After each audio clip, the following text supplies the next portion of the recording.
take extra time. 16 seconds. Here's Dyal. Send it up at the point, J. Lalu. Call midget now, but Matt, 6 seconds, 5, Dalfan coming out. He gets around in 2 seconds. He's got to do it quick. Shoot, the scores, 1 second left.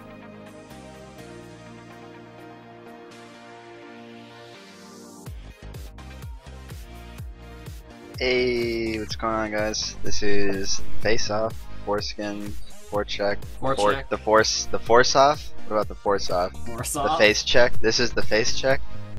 Episode 5. It's our 5th time doing this shit. 5 weeks now. It's pretty cool. So we're here with Kapanen this time. What's up, Cap? Kapanen, you dictator. How's it going? What's going on, guys? Pretty good. Nice to have you on. Yeah, it's awesome to be here. Yeah, I think this is our first time with you, right? Yeah, it is. Actually, I think it's his first time having him just being on in general. I don't think we've had him on for Chicago. Yeah, I stood one time. Yes, I was gonna say we're supposed to have you on once, and that went really well for us. Thanks, Cap. Thanks, Cap. Yeah, I enjoyed listening to it the next day. Did we end up getting Lucic that night? I think we got Lucic. I think we did, and that's honestly that's pretty disappointing and pretty miserable. It was annoying, so. Yeah, well, that's just because Lucic in general is a little bit annoying. I mean, I don't know, maybe that's just my personal opinion. Just straight fire. Yeah, he's an entertaining guy, I guess. He's got that going for him. So what's going on, Cap? How's it going? It's going good. How are you? Not bad, man. Not bad. I mean, we're facing off against each other starting tomorrow, so I'm not really looking forward to that, honestly. But outside of that, you know, pretty good, pretty happy. I mean, we finished first, and you guys were ultimately 4th, but I think pretty much everyone agrees you're better than a typical 4th seed. So, but We yeah, had a couple attendance issues, which kind of slowed us down. yeah, just a little bit, right? Yeah, Sammy and Matt kind of bums. Kind of bums. So this is your first or your second season as like a true starter. Your first season not having to carry Leafs though, which has got to be pretty big. Yeah, it's nice. So this is, for those who don't know, Cap's it's only his 3rd real season in the LHL. Like, I think you played a couple of games in the LHL before that, but wasn't really until like 2, I think, and I think both are in goalie. Yeah. So season 6 was your first like real season, getting to play a lot. Where you were with San Jose, right? Yeah, correct. #1 team, owns a metric butt fuck ton of records. Just to like try and quickly go down the list, their first that San Jose season 6 team in terms of 5v5 single season records is first by far in goals per game, almost by a full goal per game. First in assists per game, saves per game, save percentage, win percentage, shots per game, shooting percentage, Jesus and Christ. tied for 3rd Lord. in all-time win streaks, That's insane. which is pretty absurd. What's the team that holds the first for like the win streak? What team is it? Was that Atlanta last season? Oh, I have to go look. I think it's 8 games is the current record. Only 8, really? And it was Atlanta tied for first with all-time win streak. With Toronto from this season, I think those 2 teams are tied for first. So, but yeah, so you were on a pretty ridiculously good team season 6, which was you were the backup player, right? Like they had, like that's pretty insane when you consider that and how well you've done since then. That you were the 6th best player on that team. That team had, we've spoken about it before, but it was Lucic, Crab, Taze, Sammy, and K-Bomb. And then you were the 6th player, and you guys had Molting Duck as your next backup, and you guys ran train on the league, as is evident by all these records. So yeah, clearly. Ended up rolling through the semifinals and the finals. You won in, I think, 5 games, right? Yeah. Over Toronto it was. So you beat Leafs' ass, and then the next season you tried to carry him, but he was too heavy. Yeah. So that brings us to sort of season 7 Atlanta, where you and him were #2 and #3 scorers in the league. Yeah, which tied is, for points. He just played less games. It was just Leafs' first season as a forward, your first season as a starter. So that was pretty awesome to see. Lucic kind of cheated and got points he didn't deserve, got #1. But in my mind, you guys won the scoring trophies there. So But yeah, so I mean that was another team, Atlanta season 7, pretty ridiculously good. You guys finished as the first seed, not quite as good as San Jose was, but we'll quickly read down their single season team records. They're third all time in goals per game, third in assists per game, third in saves per game, third in save percentage, first in shutout percentage, tied for second in win percentage, and tied for first in win streak. So those are two pretty well decorated teams that you've been on for your first 2 full starting seasons. So that's pretty intense, insane. I sort of mix those together. Intane. It's pretty intane. I gotta block Lucic here. Yeah, that's it. I just want to say Lucic. Oh, don't pull him in. Don't pull him in. I mean to move him in. I will not do that. Yeah, I'm blocking him because he's poking me and stuff. So like, I'll block him too. Make sure that doesn't get in the way of the rest of the stream. I'm just gonna block him. He's gonna have to deal with it. So. Yep. Unfortunate for him, but yeah. So you carried Lucic the first season, carried Leafs the second season, but yeah, Leafs a bit too heavy in the first round. You guys lost to Winnipeg, so in addition to all those records, you also have the title of being the first seed to lose to a 4th seed. Yeah, it's that was a bit of a bummer. We just all didn't really show up for the games, and we underestimated Winnipeg. Yeah, it sort of felt like you guys peaked about halfway through the season, and then we fell off towards the end of the season. Yeah, if you look at the record, I don't have the numbers here, but it wasn't anywhere near as good at second half as it was the first half, and sort of showed in the playoffs. And I mean, Winnipeg turned up; they played far better than anyone expected them to. No, so. I think everyone I talked to had Atlanta beating them in that too. A lot of people had Atlanta sweeping them in that series. I think the most optimistic prediction I heard before that series happened was from Dalfin, and he said it's gonna go to 7 games, and even then he was wrong. But he was right that Winnipeg put up a fight. He was right that Winnipeg was going to put up a fight. Just nobody expected. To be fair, the games were close. You guys were eliminated in 5, but I think the one win you had was like 5-2, and then the other 4 games were like 1-goal games every time. Yeah, so it wasn't like you got dominated by any means. A couple bounces here or there. It just was unfortunate. Yeah. But I think the main reason we were so far ahead of everybody in the season was in the beginning of the season. We had like instant chemistry as a team, where usually teams have to take a couple weeks until they actually start working well together, and I think we just kind of took advantage of that against all the other teams, and which is why we did so well in the beginning. Yeah, you guys were able to. Towards the end, it obviously showed that everybody else started getting better as a team, and we started struggling to verse those teams because we were already used to doing so well. A lot of it is being able to handle adversity when you face it, and it seemed like for a lot of the season you guys weren't really tested early on, and then when things started to go wrong, you guys just weren't able to really like bounce back well enough. And obviously I wasn't a part of that team, so I can't like speculate too much, but it seemed like the general mindset wasn't really there of like, how do we deal with going down 2 goals early in a game? Like, how do we deal with that and come back and not let that become too big of an obstacle mentally for us to overcome? So yeah, I think we tried to just not change how we played when we started going down, just because we believed that we would be able to bring it back and play the way we normally can. And I think that was our biggest issue, was we didn't really adapt too well. And we didn't have to really adapt until towards the end of the season, and we didn't have enough games at that point to actually get used to doing that. To get used to doing anything different than what you had done. Yeah. For the previous time, yeah. It makes sense. It's sort of like a perfect storm of shit that you guys ended up having to deal with. So, and again, nobody expected Winnipeg to play like they did. I mean, they really played their best of the entire season during the playoffs. Yeah, and for sure. They came within 19 seconds of winning the cup. So it's pretty insane when you think about that. But you know, give credit to Winnipeg for making it that far and for making it that difficult for you guys. I mean, they were able to do what most people couldn't for the majority of the season, which was take the style that you had played and counter it well enough to where you couldn't just sit back and rely on what you had done the whole time. You were forced into a situation that you weren't used to and having to adapt and having to find a different way to win. And I think a lot of people blame the outcome of that playoffs as to why Fuzzy ended up retiring too. So it seems like it did have some after effects in the future, which is unfortunate. But that's fine.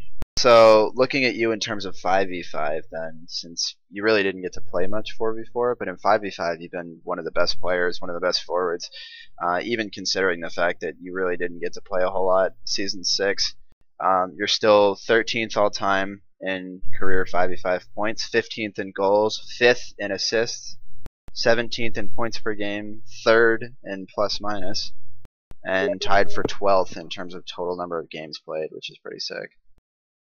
Yeah, it's actually kind of surprising to me. I didn't realize I was that high up, but I mean, I've been on 2 great teams, and well, I mean 3 if you count like the one I played backup for. Obviously, I played backup, so I wasn't playing with the starters when I did play, or all of them because I wasn't one of them. But for the 2 teams that I actually start for, which Chicago and Atlanta, both were great teams, so that lends a factor in my plus minus and my points in general. Yeah. So I think I credit a lot of that to the teams I played with more than myself, but I'm sure I helped a bit. Yeah, without a doubt. I mean, like the numbers sort of speak to themselves. Like you've done a lot for all the teams that you've been on. I mean, even Season 6, they sort of relied on you to fill in any hole in the game that they had. So I mean, you played some games at goalie, you played some at defense, some at offense. They moved you all around, and you're pretty great no matter where you were. So I think the praise you're getting is well deserved. And you're the only player who's played all 40 games in the past 2 seasons. That's actually kind of crazy. Yeah, I think if you take out some of the forfeits that have happened, there might be 1 or 2 others. Yeah, I think Tall, maybe. I don't remember if he played 20 games last season, but yeah, you're the only player to play 20 games this season. You won't be the only one to get the perfect attendance award though, because there was some forfeits and whatnot in there. So yeah. But you were the only one to play 20 games again, which is pretty cool. So Yeah. certainly plays into value. I mean, that's something that we talked about a little bit, I think, in the past, which is that players that show up more innately have more value than the players that don't. Like Matt is an incredibly good player, perhaps sort of a bad example for this because he's the best player, but he's only going to show up for like 1/2 to 2/3 of your games, whereas someone like you is going to show up every single time. And that can sometimes be worth the point differential of when that better player is there. So Sure. Yeah. But yeah, so our show's gonna be a bit different this week. Not gonna be doing it quite the same as you'll see. Obviously, we don't have a playoff hunt or standings to really go over. We'll talk about how the past week's games went, the 3 that did actually happen, and 2 of them actually were 5v5, so we might brush up on that a little bit, but it was a pretty bad last week. Yeah. We can touch on All-Stars a little bit too, briefly. Not really a whole lot to talk about there, but I want to spend the most of this podcast talking about sort of how the general season went for each one of the 6 teams, and talking about the playoffs and how we think things are going to shape out. And then next week, we should have our podcast at the regular time on Thursday. And we'll do the finals predictions podcast, and we'll do 1 more for this season after the finals end 2 weeks from today, and we'll release the season awards live on the show there. So that should be pretty entertaining. It should be pretty cool. And today I don't have it on there in the agenda, but I think we're gonna have DVD in to talk about modding a little bit. He's got a mic again now, so talk to him about some of the things he's working on, some of the things that will hopefully come out that might be used in competitive play, like the goalie mod as an example. So we'll see how all that's shaping out. But yeah, hopefully. I mean, especially the goalie puck body collision one, I would love to see, seeing as that's really the main one that could really change how the game is played, and it would actually have impact on the competitive leagues, however many we end up having. Yeah. So alright, so I will pull up the schedule for last week here.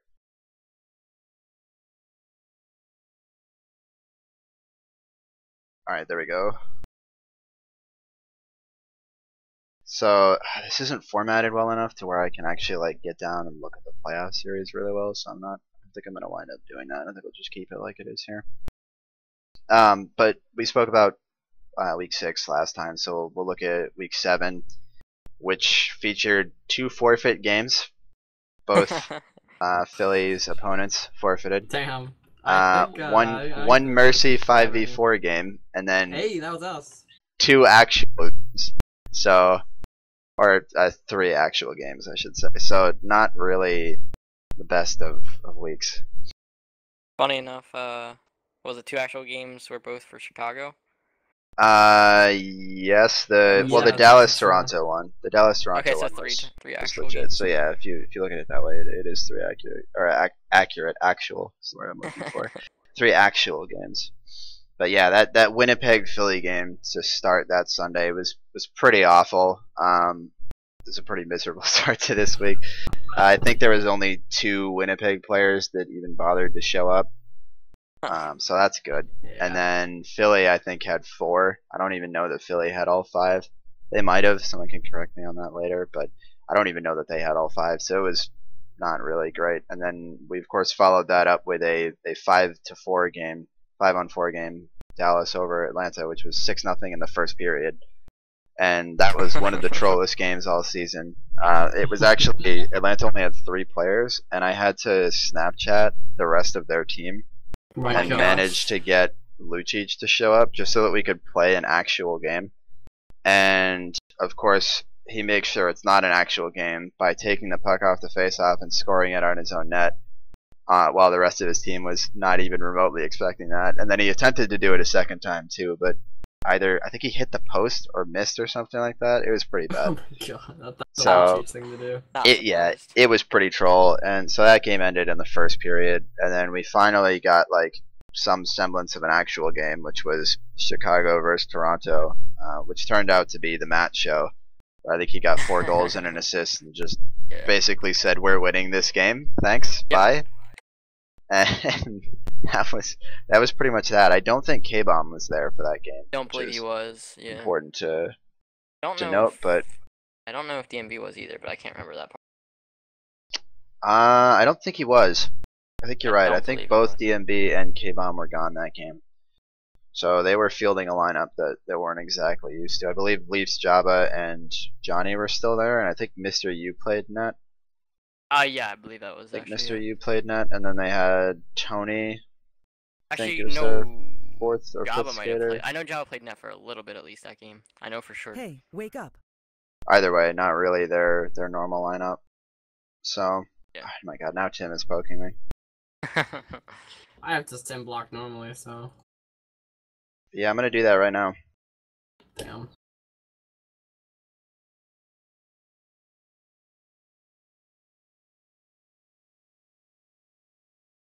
Alright, so I showed it on stream too, me blocking him, just so if he's watching he can see. So Rub it in a bit more. yeah, you can understand that I'm not gonna listen to him spamming me with shit. Damn. So, well, he and Lucic are doing it. I had to block Lucic on Steam too because he was spamming me with messages there. So I'll unblock them all after the podcast is over. But that shit gets annoying. Anyway, so went into Tuesday, which was the last game of the regular season, which started with a fairly close Winnipeg-Chicago game. I think a lot of people expected Chicago to dominate that game and just put their season away on a good note, but Winnipeg actually turned up despite not having Otto or Bo or Big V. But I do think Chicago is missing Sammy and Matt again. Yep. So important to consider that. So, but there were major players on both sides gone. They're resting for the playoffs. That's what they were doing. Winnipeg's players were also resting for the playoffs. Oh. The golf playoffs. You know what, that's Giant Dial. I'm about to call on Giant. Yeah, that was another infamous Giant game, which spawned a post that I'm sure most of you have seen. Oh, jeez. Thankfully, not as dramatic as the last time, because I think the Winnipeg players understood that was pretty clearly Giant. But yeah, they would have ultimately won the game in overtime had there not been Giant on that goal. So it did take away their 5th win of the season, and instead leave them 4-0-0 and 16, which is fantastic. So, and then after that was the Dallas-Toronto game, which was not terrible, but both teams didn't really play anywhere near as well as they were capable of. Which was this? Oh, this was Tuesday. This was Tuesday, yeah. This was the game that decided. There were seed. Yes, and there were offensive chances out the wazoo.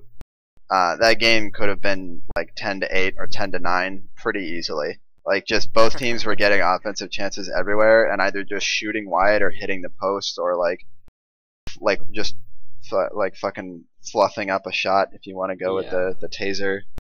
The taser analogies. Yes. I just want to make a note on stream.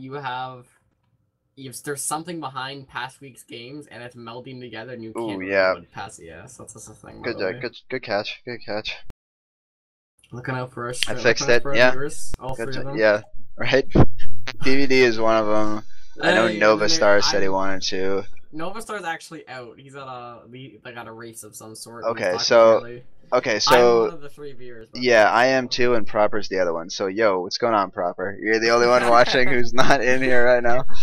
So that's sort of unsurprising, though. It's kind of a Saturday afternoon. Yeah, we didn't really announce it much in advance either. Yeah, it was kind of. Yeah, you announced it saying it was starting at 4 p.m. Yeah, good job. Did I? Yeah, you said 4 p.m. in the post. Oh, right. I'm proud of you. Everybody's gonna tune in at the end when we're saying goodbye. Yeah. Anyway. I would say 2 to 4, and I just forgot the 2 part. Yeah. Okay. It's alright. But people will be able to watch the replay anyway, so that's a good deal. That's what I think most people do anyways. Mm-hmm. Yeah. So anyway, yeah, so that Dallas-Toronto game could have been one of the highest scoring games of the season, and we just, like, fluffed up so many shots. It was bad. So, not really the greatest of games, but I think it was one that Toronto was sort of hoping to lose, because I know they really wanted to play Philadelphia in the first round, and as Kat mentioned, the team that lost that game was going to play Philly, and the team that won was going to play Chicago. And it's pretty generally accepted that Chicago is a stronger team at the moment than Philly is, so definitely preference there. And Toronto, I mean, they got what they wanted. I don't think they got the game necessarily that they wanted, but they got the loss. Yeah. So works. And then we followed that up with a beautiful forfeit game where only Tall and Sully showed up for Atlanta. Yeah, I want to put out there that Philadelphia would not play the combinations of Atlanta and Chicago together. They wouldn't scrim us. Tried to help Tall and Sully get to play a game that night and help Philly play a game, and they would not play with us. They just that's interesting. didn't even answer me. They probably just like assumed it was going to be a forfeit, because I think after Atlanta barely showed up on Sunday, I think a lot of people just didn't expect them to show up on Tuesday. I mean, I had that expectation, and I didn't really think Winnipeg was going to show up either after forfeiting on Sunday. So the fact that they had, I know they held a grudge against Chicago. Yeah, yeah.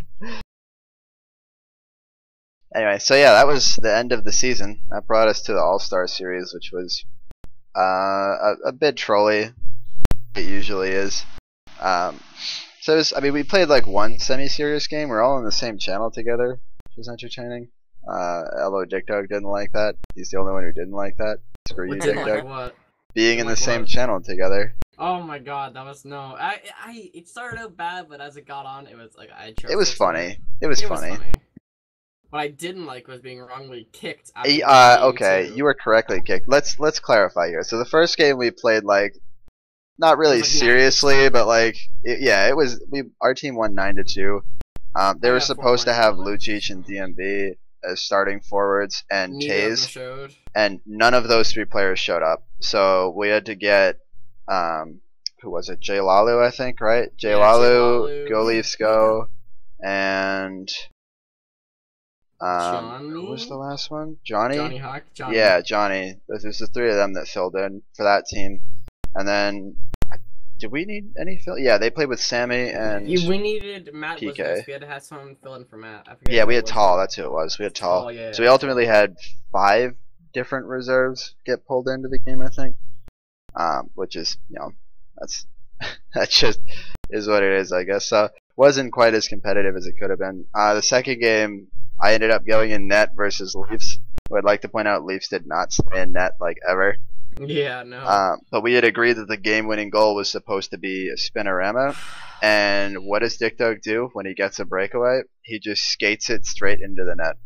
No attempted spin, not even a shot, nothing. Points. Hat trick. Gets game-winning goal and a hat trick, and then I'm kicked because Dial's bad. That's exactly why. Okay. I just added proper as blocked. I put that on stream as well so you can see that. Like, fucking Yeah, stop just poking block the me. entire Stop team. messaging me. Like, I'm in the middle of something. I don't want to hear it. I don't care. But Lucci just got something to say. Oh my Well, god. see, if it was just proper, it's fine. But if I allow proper, then is gonna come yeah. Lucic, Lucci's gonna want it. and then everyone else, Tim's gonna want start it, and then spamming. Stu's Yeah, gonna want that's it. the problem. As soon as you start that, you get all this random bullshit that follows. So I want to get through this and not have to deal with that shit today. Be nice. Be nice. And then what happened? The last game was like what? We did like a line brawl and like it was a shit show. But it was Dick Dug free, which was important. No, it was Dick Dug free, so it was terrible. You got kicked because you broke the fundamental rule of game 2, which was that the game winner had to be a spinorama. You broke the rule.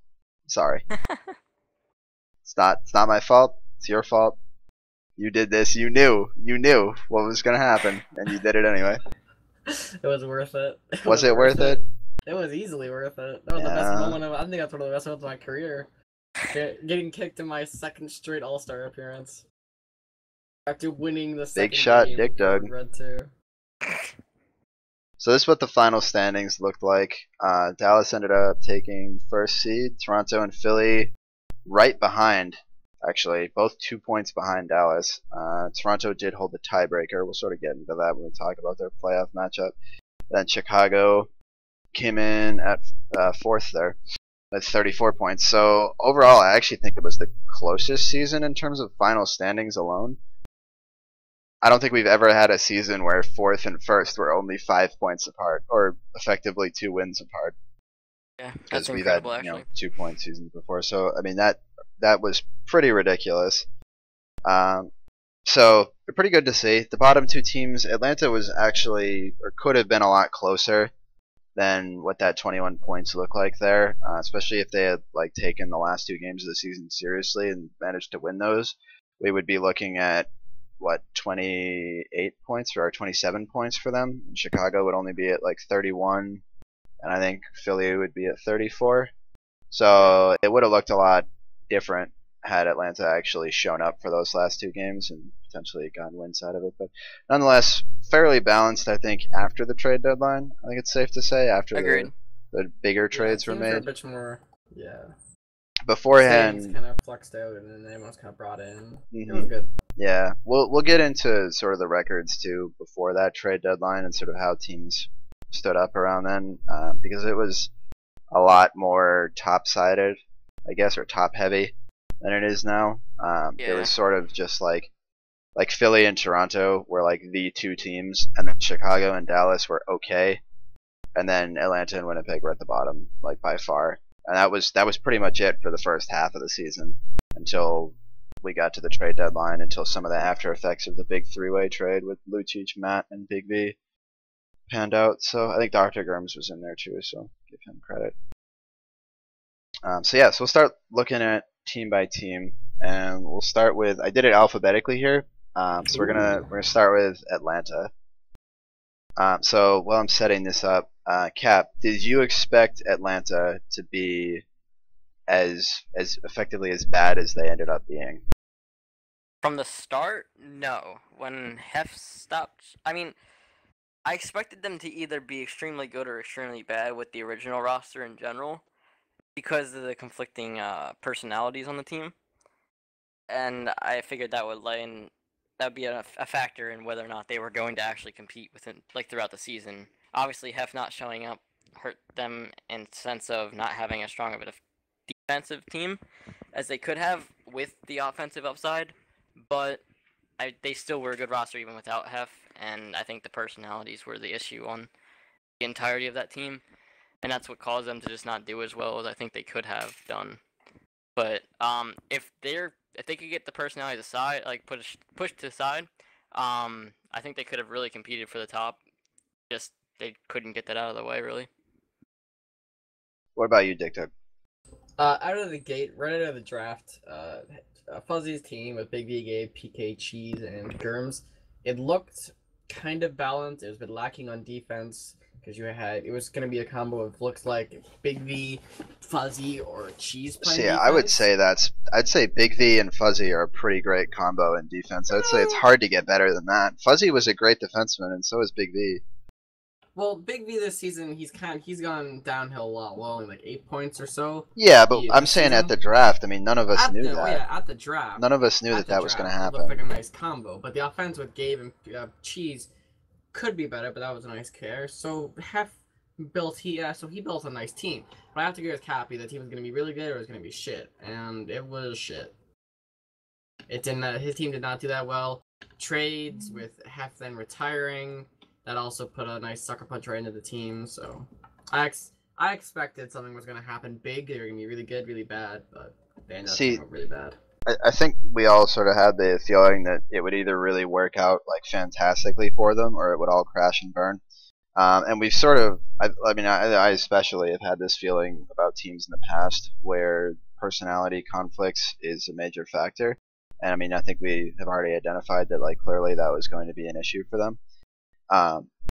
But I mean, we've talked about it in the past. Teams that have that sort of recipe for disaster. I mean, you look at teams like Ottawa and Anaheim. A lot of the times, it sort of follows Gabe. I don't really want to put it on him, but he's one of those people that generally, anytime you see him on a team, it's like there's always concerns of personality conflicts popping up. And that's just because there's a lot of people that Gabe doesn't like, and they don't like Gabe, and that's just how that is. And unfortunately, some people are able to put it aside, some people aren't during the game. And it turned out this season that that ended up causing an issue. But I think the biggest problem that they faced was again losing Fuzzy, and I think when he stopped showing up, they really just stopped trying. I mean, they just stopped showing up. Like it's hard to lose 7 games in a row in this league, no matter what. And even taking away Fuzzy from that roster, they had more than enough talent with Big V, PK, Gabe, Proper, and Germs to win a game, to at least one game, and they couldn't even do that. They started 0-7, no overtime games, nothing.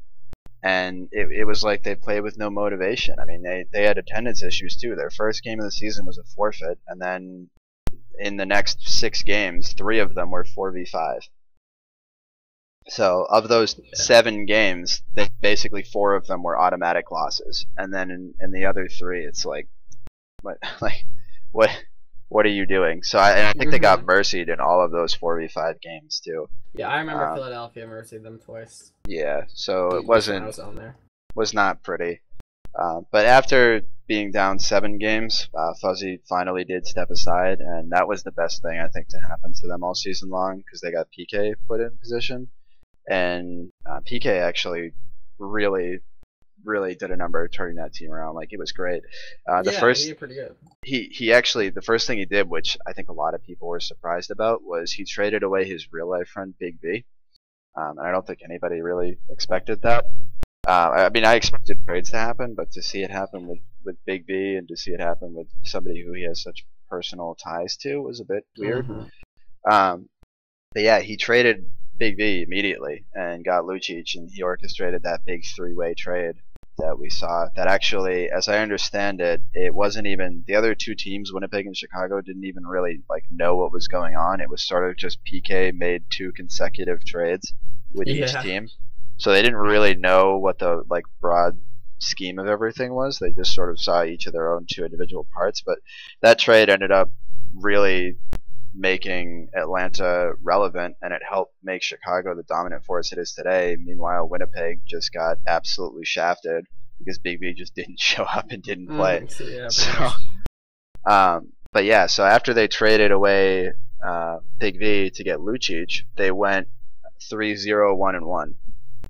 And that brought them to 3-0-1-8 going into the trade deadline, which, considering where they had started, winning or going 3-2 in their last 5 heading into the trade deadline was pretty good, especially since one of those losses was overtime.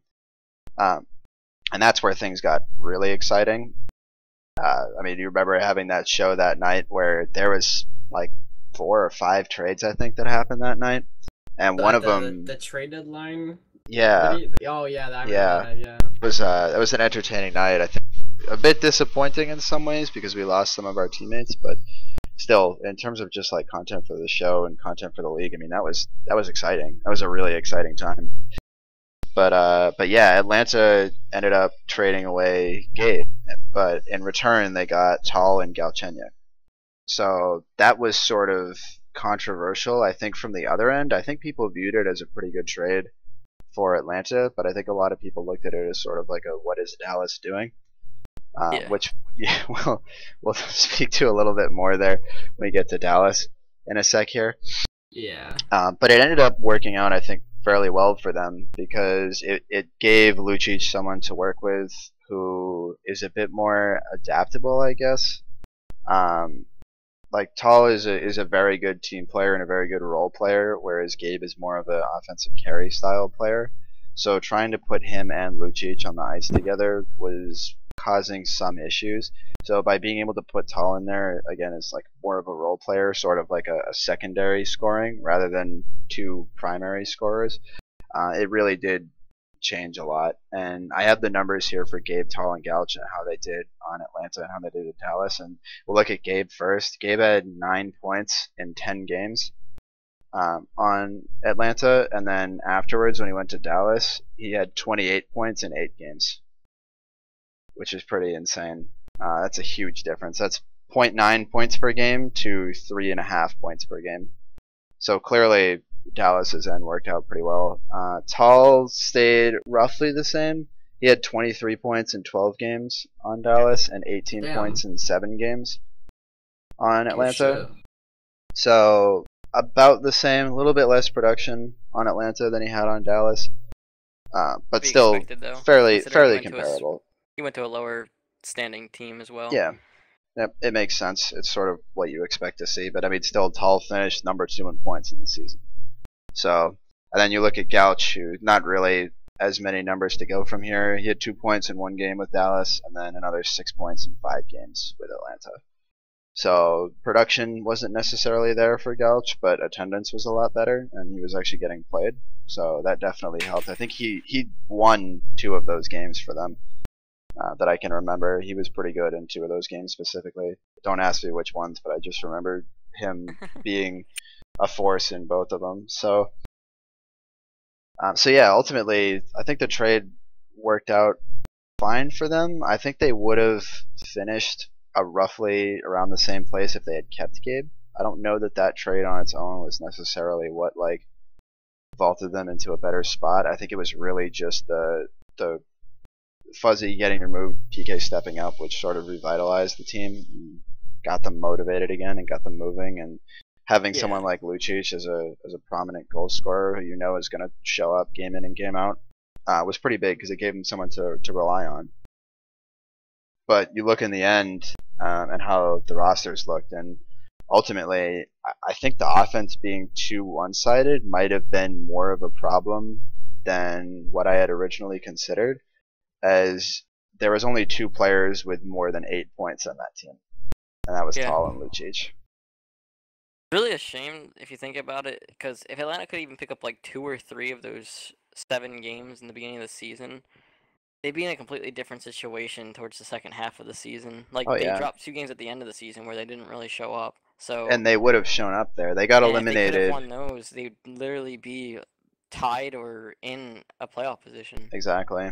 Yeah. It's really disappointing to see that if they could have just like held it together for a couple games in those 7-game losing streak, they really could have vaulted themselves towards the second half into the playoffs. That's what I'm saying. Like it looks like they were really far out. They were 13 points out, but there were 2 free losses essentially at the end of the season there that they just really didn't try for. Which I mean, that makes 9 games on the season that were either 4v5 forfeit or they didn't show up to play. Actually 10 games, sorry, it was 10 games because one of their 4v5 games was in the middle of the season there. So that's 10 games on the whole that they lost due to 4v5, forfeit, or just not showing up. Meaning in the other 10 games they went 6, or the other 8 games left. My math is totally off here somewhere, but in the oh my god, this doesn't make any sense now. Is that not Does right? anything make sense to you, though? They're missing a loss. Are they really? Yeah, I think they're missing a loss here. That's why the math doesn't fucking add up. I messed this up at some point. That should be 12. Okay. So they went 6-1-1 and 2 in their games that they actually had everyone there for, that they were motivated for, that they were, ready to play. They were trying hard, which is a huge difference from 0 and 0 and 0 and 10. Yeah. So, like, it was a night and day difference with that team, and it was sort of like, it was like which Atlanta are we gonna get today? Like, are we gonna get the team that can't even field 5 players, or are we gonna get the team that can contend for a playoff spot? So, yeah, as you said, disappointing. A fair point. There were like kind of 2 different Atlantas. Whereas one that are they gonna show up, and then B, are they gonna play like they can get a playoff spot here? That's a lot. Well, yeah. That's another thing. And I mean, the losses they had when they had 5 people were close too. They were all 1-2. I think maybe one was a 3-goal loss. Like, it was all close. It was not like they were getting like destroyed every time. Like, yeah. they had a chance, and it just goes to show how like a couple points here or there would have changed it. Because if they had even one more point going into that 18th game and they lost that 18th game, they still wouldn't have been out of the playoffs. And I would imagine that they still would have shown up and played hard those final 2 games of the season to at least give themselves a chance. And I know PK really wanted that. So, but ultimately, they went from being 0-0-0 and 7 under Fuzzy to 6-1-1 and 5 under PK. So they were effectively 7 and 6 on the whole under PK, which is honestly fantastic. To go over 500 after a start like that is fantastic, even given those 2 losses at the end. So they easily could have contended for a playoff spot and then even made it into a playoff spot. Mm-hmm. They actually, if you look at the final 13 games of the season, which was how long PK was GM for, they were tied with they're tied with the 3rd best win percentage of any team. Dallas had the best win percentage over those 13 games, and Chicago had the 2nd best, and then Toronto and Atlanta were tied with the 3rd best over the final 13 games. Kind of surprised me with Toronto with its record wasn't up there. Well, they went on that 8-game winning streak, but that was really the majority of their season. Outside of that 8-game winning streak, they were 4-0-1 and 7. Oh, jeez. So if you take that 8-game winning streak aside and you look at everything else, the other 12 games, things were a lot different for them. So I mean, while they finished the number 2 seed, and by all means they deserved it, a lot of their wins came in that one long run, and then if you take that out, it's like, doesn't look necessarily as good. It's also not really as fair to just eliminate those wins and just look at outside of that. So, but still, I mean, worth noting. So, yeah, it's worth noting. That's true. That's true, though. There's statistics and all that shit. Statistically, yes. Statistically speaking, liberable, as I said in the GM meeting, liberable. Liberable. I was trying to say like being liberal with a rule or the enforcement of a rule, and I said liberable. It's pretty good. It's pretty good. Well done. So yeah, I mean that's sort of like the history on Atlanta this season, which is pretty much all I got on it. Unless there's anything else you guys wanted to talk about with them. Nothing coming from Chad about Atlanta, so I think we're pretty much good for me. What about you, Cap? Good. Move on to Chicago, is it? Yes, we'll do Chicago. I'm just going alphabetically here, so. Yeah, so Chicago, yeah. Which this was your team, Cap. So I don't know if you want to sort of give like the history of your team as this season's gone. I mean, I know you've been there for every game, so. I guess the biggest factor with Chicago this season was attendance more than anything. I think we're a little lower in the standings than we could have been, and that really just has to do with attendance. I think me and Crab were there for most of the games, and when Lucic was there on the team, he was there for most of them as well. But later on in the season, like after Lucic was traded, it was when we had a lot of our attendance issues because of Matt plus Stanley went on vacation for a while, that caused a little bit of a downfall in the middle of the season there. That's pretty much the opener on us. Is just attendance was our biggest flaw, and I think that could play a factor in our playoff run as well. Just not being able to play as a team together. Tell us how your attendance is going for the playoffs. Just for your home stream.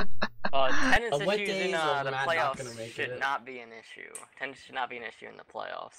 Yeah, hopefully not for you guys. I think the only issue we'll have, if it even is one, is that we haven't played as a full 5 team that many times in the season. Yeah. We all know how each other play. I don't really think that's going to be as big of an issue as it could be. So, looking at the team as a whole, I would say attendance was certainly like probably the one word I would associate with your team all season long was attendance. Yeah. But I think if you look at the first half, essentially, or those first 7 games again before Lucic got traded out, I mean, the attendance was fine those first 7 games. But Lucic clearly, I think, wasn't working out as well, or it wasn't fitting in with the rest of the team environment as well, because you guys were 3 and 4 in that time span. And I think that's a big part of the reason why Crab ended up moving somebody, was to correct the problem before it became too big to overcome, which is sort of, I think, what happened with Atlanta and Winnipeg, was that the problem just wasn't fixed early enough. Yeah, a lot of teams are too afraid to make moves too early, and sometimes they wait too long to make the moves instead. And I think it's tough. It's tough to know. Yeah, our biggest issue with Lucic was we had a lot of talent on our team, but didn't have a lot of people touching the puck. Yeah. That was our biggest issue, was even though we could give the puck to anybody and make a play, it was getting stuck on Lucic's stick only, and it could either cause goals, which was great, or it could cause goals against, and it wasn't worth. If Crab could make a move, it was worth doing so. If we could try to get our team play a little better and be able to have the talent on our team show instead of just an individual talent. Well, after the move, you guys finished 7-1, 2-3, or effectively 8-5, which was the second best record in the league over the final 13 games this season, and that was with Sammy not showing up for 8 straight games or 7 straight games, and then with Matt showing up at best 2 times a week. Yep, so, correct. Getting more Steam messages here. From who? I don't know who it is this time, so whatever. Oh, jeez. I'm just not gonna look at it. They're gonna have to deal. So you guys ended up having the second best record, which I think speaks, with the attendance issues you had, I think speaks volumes to the depth of your team and how good your team really is, and that you guys were able to overcome not having your 2 of your top 5 players and still maintaining a well above 500 win record. So that's pretty great, and that's something that I think we're a little bit concerned about going into the playoffs, because even if there is attendance issues, you've proven that you know how to win despite that. So I don't know. That's something I don't want to ignore that entirely, you know. But you guys ended up being one of the best offensive teams, not one of the best defensive. You're pretty good in terms of shots against per game, but not necessarily great in goals against per game. I think you guys were 3rd or 4th in each of those. You can double check me on that, but because I don't have that written down, I'm just sort of speaking from memory there. But so it was sort of, I think, the Achilles heel that you guys had to deal with if you're looking just at on the ice rather than the off ice attendance and chemistry issues. I think that was really the defining issue that your team kept running into. And I know you guys got Austin and Nina at the trade deadline, and looks like things have gotten better. For sure. But I think things need to continue to improve, or it's going to be tough for you guys to actually win the cup. Because when you're letting in almost 3.5 goals a game, there's a lot of pressure. I mean, there's a lot of pressure on the offense, and the pressure is already mounting in the playoffs to begin with, just because you never know. Every game could be that swing game in the series. So there's a lot of pressure all the time. So, and I think we've seen that defense is, I won't say defense wins championships, but I think it's been fairly well documented that teams with better defense are far more likely to win championships. And of the 4 teams that are in the playoffs, you guys statistically have the worst defense right now. But again, Sammy was not there for a lot of that. Yeah, so almost that a half of the certainly, season. yeah, that certainly plays into that. So I don't want to read into it too much, but I would feel wrong not mentioning it, I guess. So if you're just looking at like things that would need to be improved on in order to make sure you guys win the cup, I think that's really the main focal point, because you've shown that you can get goals with or without Matt. So I don't think it really impacts you too much. And I mean, when Matt's there, you look at the stats, he's scoring over 3.5 points a game. Which he's scoring 3 insane. goals a game, which is a record in 5v5 by a lot too. So it's like he just walks in and casually scores a hat trick, and then like every other game he'll get an assist too, just because why not? So every once in a while he gets a point or an assist that's not a point that's not a goal, should I say? Yeah, once in a blue moon. He usually gets more assists than that, actually. His assist rate wasn't as good this season. He usually gets almost, or actually I think over an assist per game. I think, especially in 4v4, he's one of the only players who averaged over an assist per game for his career. Oh, wow. Or very close to it. Yeah, he's been really good at creating chances, and a lot of that's just from the way in which he plays. Because of how dominant he is, you have to focus on him, right? So every time that you send 2 people to go deal with him, because it takes at least 2, you opened up the ice somewhere else. And Matt's great at recognizing opportunities when they show up, and he's not going to miss it over and over again. He's not going to hesitate like a lot of people are prone to doing. So if he sees that pass in the center where you're uncovered because he's drawn 2 guys to him, he'll sauce it over to you, and because it's Matt, it's probably going to be perfect. And then it's creates a lot of easier opportunities for his teammates around him. And I mean, just in general, playing with him really elevates your play, because he puts his team in the best position to succeed every time without even necessarily having to try to do that. It's just a side effect of the way in which he plays, which is just another reason why he's so ridiculously good. Yep, agreed. But before we move on, I just wanted to point out, because I have this in my notes, I forgot to mention it. You guys are the only team where all 7 of your players played like more than 5 games. You guys had everyone play 6 or more games, and you had 7 of your 8 players play 11 or more games. So 7 of your 8 players played in more than 50% of the team's games, which is pretty legit. Yeah, I mean, also there's a factor in that, which is the fact that 2 of our players, or actually, 3 of our players weren't originally on our team as well, so they did also play some games at their other team. So, but it's still pretty impressive. I don't think that's ever really been a thing in the past couple seasons that backups have played that much. Yeah, I mean, a lot of it again comes down to that attendance situation. But you guys, you've won with them and you've won without them, so it hasn't really been an issue. And props to Crab for ensuring that the team had the depth to deal with that. So that's all I got on Chicago, unless you guys want to speak to anything else. Dick Doug, you've been somewhat quiet on Chicago. No, I mean, you guys have a nice little conversation. I didn't want to interrupt. So also 6, I can't really talk. But no, that's all I got on Chicago. It's a good team.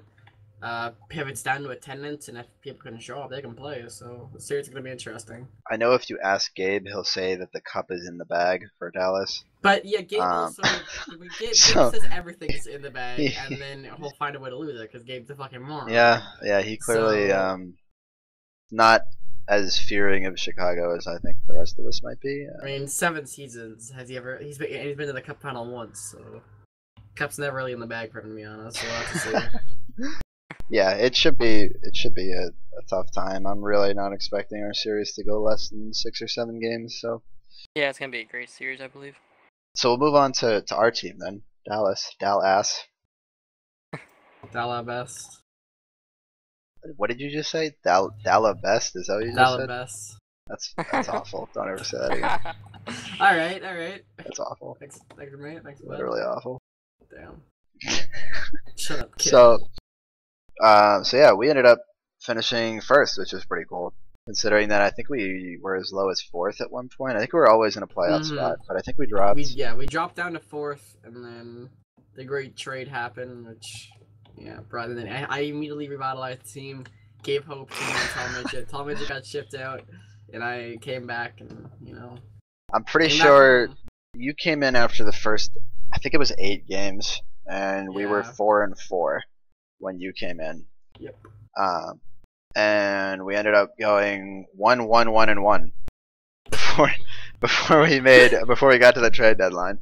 And then at the trade deadline was where we shipped out Nina and Tall and Gouch. And then we got back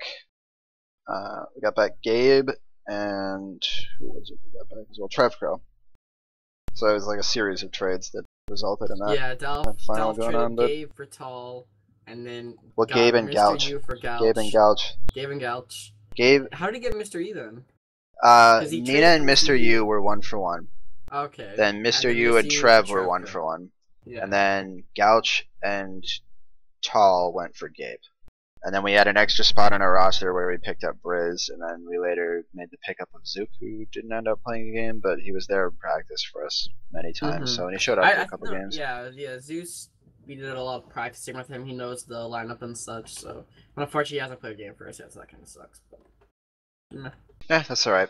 It's good to have the backup there. So it is. But yeah, I mean, so really, I think going into that trade deadline, again 4-4 before you, 5-1-1-5 after you, going into the trade deadline. So we're sitting at 500 there, which is clearly not where we wanted to be or needed to be to really solidify ourselves. And that's when Dalf sort of made the, I would call it, I guess, more of a preemptive trade, because it wasn't like we were in a bad spot, but we weren't trending in the right direction at all. And he sort of made the trades that kind of just woke the team up more than anything.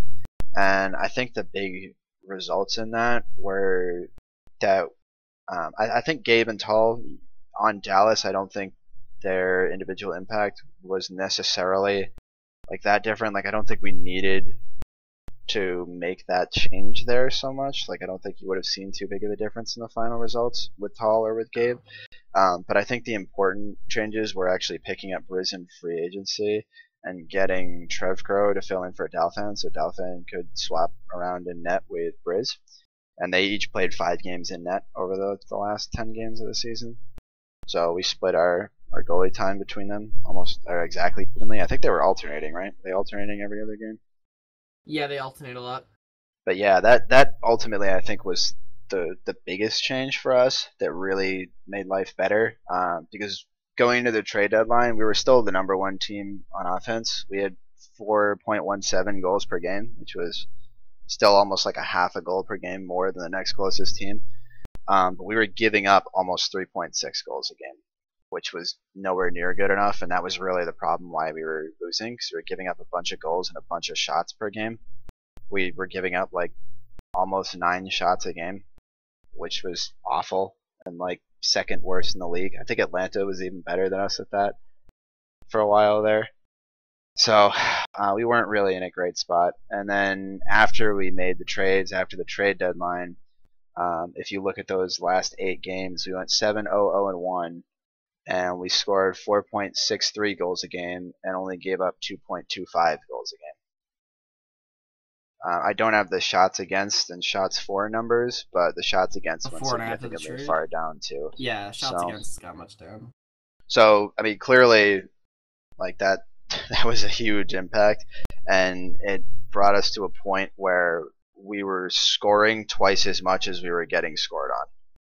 And when you have a record like that, it's tough to lose games. So hopefully we can maintain it. I really think that's the problem here is, can we keep it going? You know, like we did great those last 8 games for sure. I mean, it was a really good run. It was a really strong run. It was so much better than what we had dealt with during the season, or at least earlier on during the season. But now it's about doing it, keeping the success going in the most stressful of environments. And I mean, that's a huge thing. Like we talked about before, the pressure of the playoffs is huge. and it's Like something one that game goes, and then you're down 3-1 or 3-0 Yep. or 3-2, and then it's like you gotta. you're never really prepared for it. I mean, No. I don't think we were even remotely prepared. You weren't there for it, but in the finals, the 2 games you missed, we ended up losing both games, and we were not ready to deal with going down 0-2 on the first day, and we did, and that's something that can be crippling. But we've seen in the past. I mean, we've had a lot of teams that have even gone up 3-1 in a series and then lost that 5th game and ultimately lost the series in 7 because Oh, yeah, they didn't we know how to just- deal. Once you Mhm. start losing a couple of games in a row, it just snowballs, and that's kind of a downside of playing multiple games in a row in one night. Is that when one game goes wrong, it can really just become a train wreck if you don't know how to like recollect yourselves and come back and say, okay, this is what we did wrong. Let's fix this. We can win these games. Like if you don't have that confidence and that ability, it becomes really difficult to win in a 7-game series. And I mean, the same thing kind of holds true for real life hockey as well. I mean, it's just competition in general. When things go really poorly, how you handle that adversity really defines your ability as a team. So Definitely. that's going to be big for us in the playoffs. And I know there's been a lot of people in the past who have said that people like Gabe, or point out that people like Gabe just don't have success in the playoffs and attribute it to their personality. So we'll be out here this season trying to prove that that isn't true. And I mean, I think we can do it. I think, Chicago, at least personally, I think might be our hardest matchup throughout the entirety of the playoffs. I mean, I think it would be the same way for Chicago. I think this semifinal round will be more difficult for either of us than whoever we were ultimately, or whoever we are going to play in the finals, whichever one of us does make it there. So, I mean, Cap, do you guys generally feel the same way about that? Yeah, for sure. And that's not to say there's anything wrong with Philly or Toronto, but just like you look at the last 13 games of the season, and Dallas and Chicago had far and away the best records, and it was pretty evidently the best too. It wasn't even something that was like a little bit close. It was we were the best 2 teams over that last half of the season. You're gonna say something, Cap? Oh no, I was just gonna say I think our series, like our head-to-head games in general, were just very, very close, and I think they were a lot closer than our games against Philadelphia and Toronto in terms of the head-to-head games and the scores themselves between the games. The Toronto Philly games were actually fairly close though too. So I mean, it might wind up being better this way because but like Chicago against those 2 okay, teams. yeah. But yeah, what you were saying is also true. So yeah, I mean, it should be a very exciting series. So again, you guys are probably the strongest 4th seed that we've ever seen in the OHL, and I'm not trying to say we're a weak 1st seed, but we had our team was nowhere near as dominant as a lot of 1st seeds have been in the past, or I don't think people consider us as dominant as a lot of 1st seeds in the past. Like you look at teams like even Atlanta last season going into the playoffs, and I think we had the same point total as them. I think we both had 39 points and we both were 1st seed, or it was something close to that. But I mean, Atlanta was generally viewed as a more dominant team than I think we have been viewed as this season. Yeah, you guys actually had more regulation wins as well. That's interesting. Did not know that. We only played 2 overtime games, so it was actually. I mean, Did you win or lose those? I played 6 or 7 overtime games last season in the Ooh, regular won one, season. lost So one. to play only 2 this time around is weird for me. But we did our fair share. Philly, you carried hard.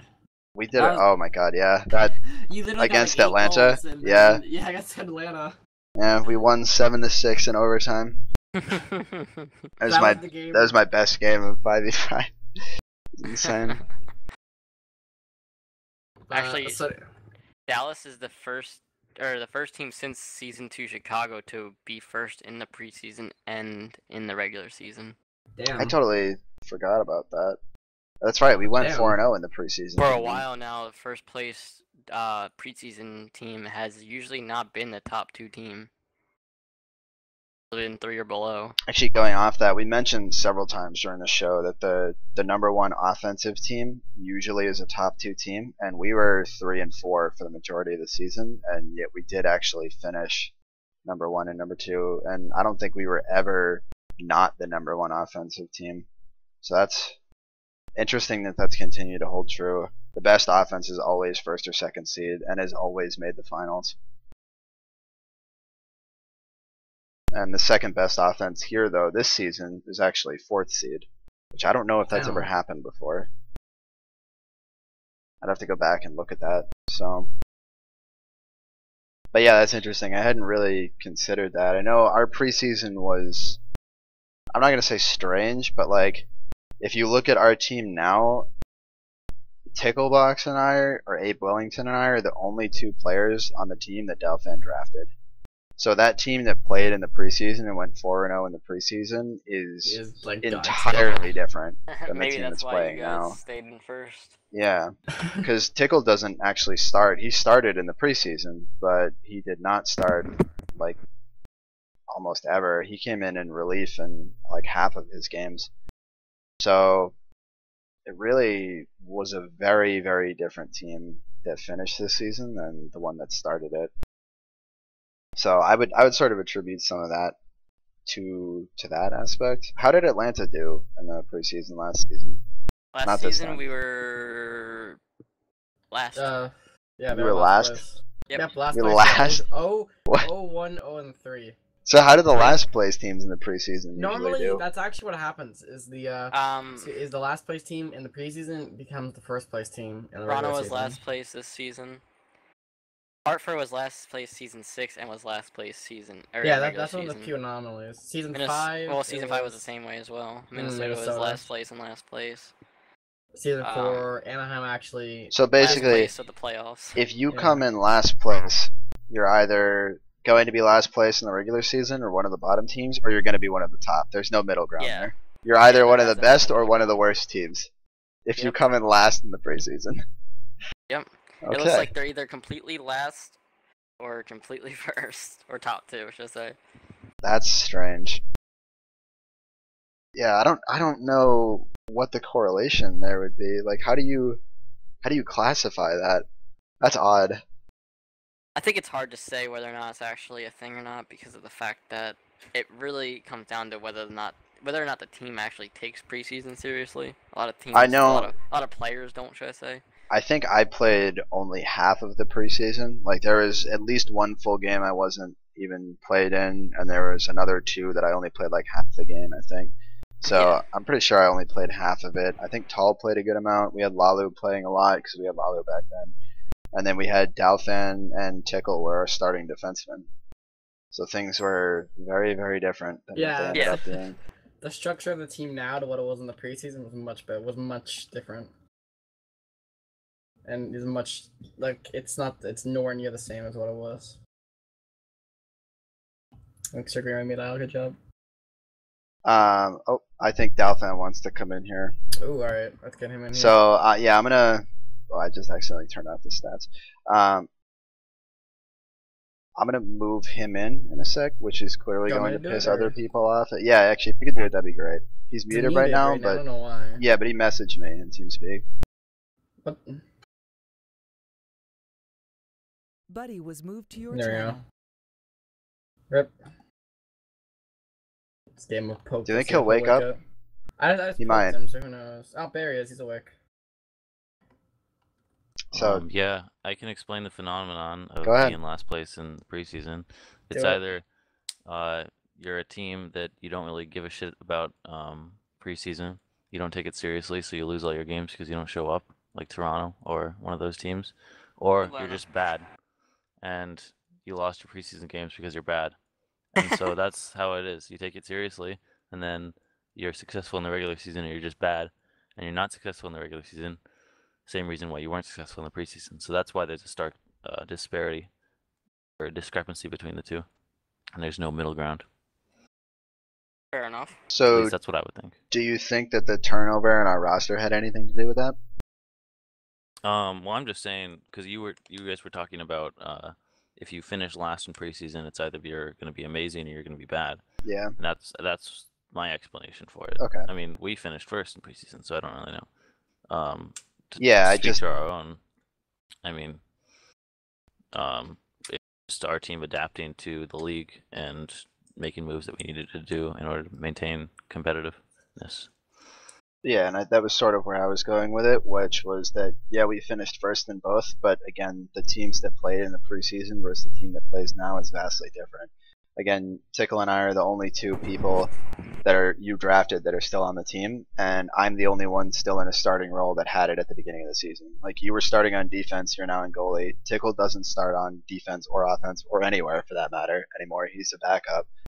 And the other the other three starters, are all people that weren't on our team after the draft. So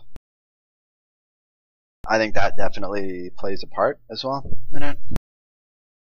Right. Yeah. It's just a matter of the team that we had in the preseason was a team that was successful, and the team that we had in the preseason was a team that wasn't successful in the regular season. So you had to make those adaptations in order to stay competitive. Yep.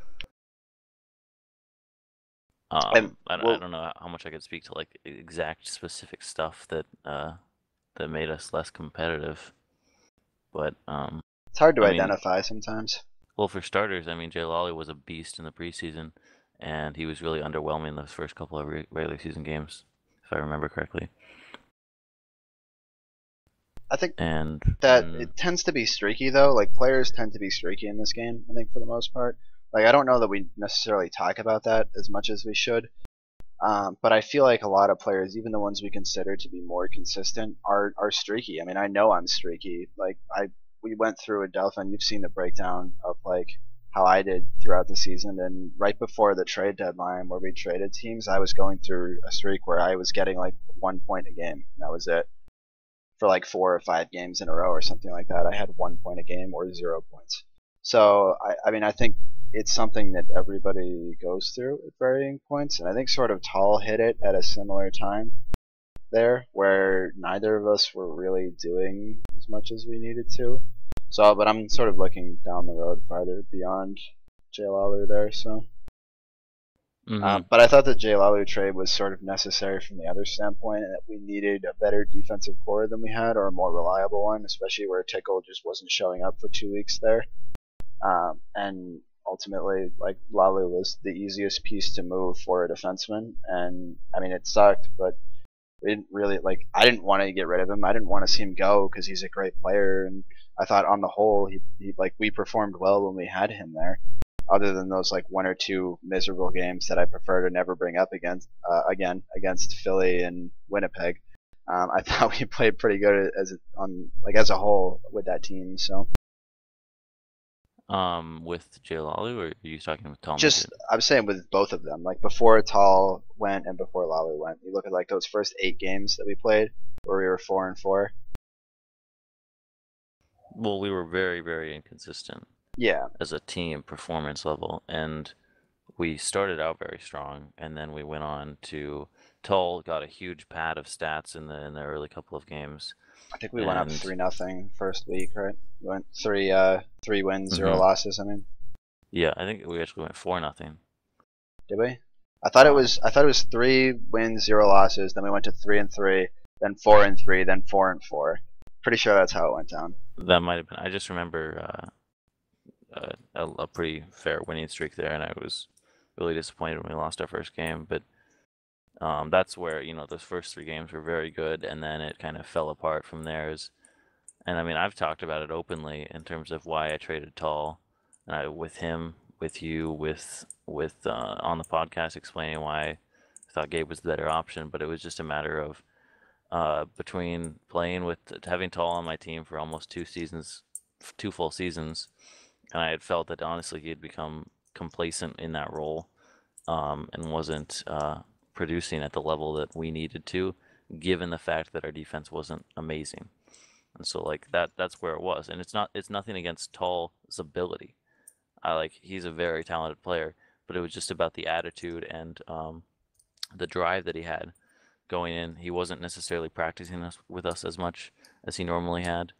He was showing up late, or late to warm-ups and barely showing up on time for the game, that kind of thing. And his production suffered because of that. And you can see it once I traded him, he had changed entirely. And I think he posted what, like 6 or 7 points the night after I traded him. Yeah, And yeah. It was a 5v4, but yeah. Yeah, but I mean, and continued to perform well for the rest of the season. And like I said, it's nothing against Tall's ability. It was just something that he needed something to wake up, he was happy to kind of coast into the playoffs, which isn't something that I was satisfied with. And so we swapped him, and then he was put in a situation where he needed to play extremely well if he wanted to make the playoffs. And he did play extremely well. Unfortunately, that didn't come together for him, and he'll probably blame me for that. But it's a reciprocal thing. It's whether it's I've told him that I wasn't happy with his performance, but at the same time, it was his performance that made me unhappy. Fair enough. That's my soapbox, though. Yeah, that's a soapbox. There we go. You heard it here first from Dolphin. Tall's bad. That's really the point of what he's saying. Tall's bad. Yep. Tall's a product of Dial. He's probably not going to listen to this too, so that's why I want to call him out. I'll Snapchat it, and I'll tell him to listen to this, and I'll be like, "Yo, you should listen to the part about Dallas, so you can hear us rip on you." And then I'm sure he'll call me a fag, and I'll tell him he sucks. And now I have proof that he sucks because of Dolphin. Thank you. Yeah, looking at the numbers, Dolph, I don't know if you heard me say it earlier when we were talking about Atlanta, but Tall had 23 points in 12 games here for roughly 1.9 points a game. And then when he went to Atlanta, he had 18 points in 7 games, which is roughly 1.7 points a game. That's interesting. From what I got watched most of those games, and I could see him performing much better, although there were some moments. He had 12 goals in 12 games with us, but also had 12 goals in 7 games with them. So his goal scoring rate went up, but his assist rate went down pretty significantly.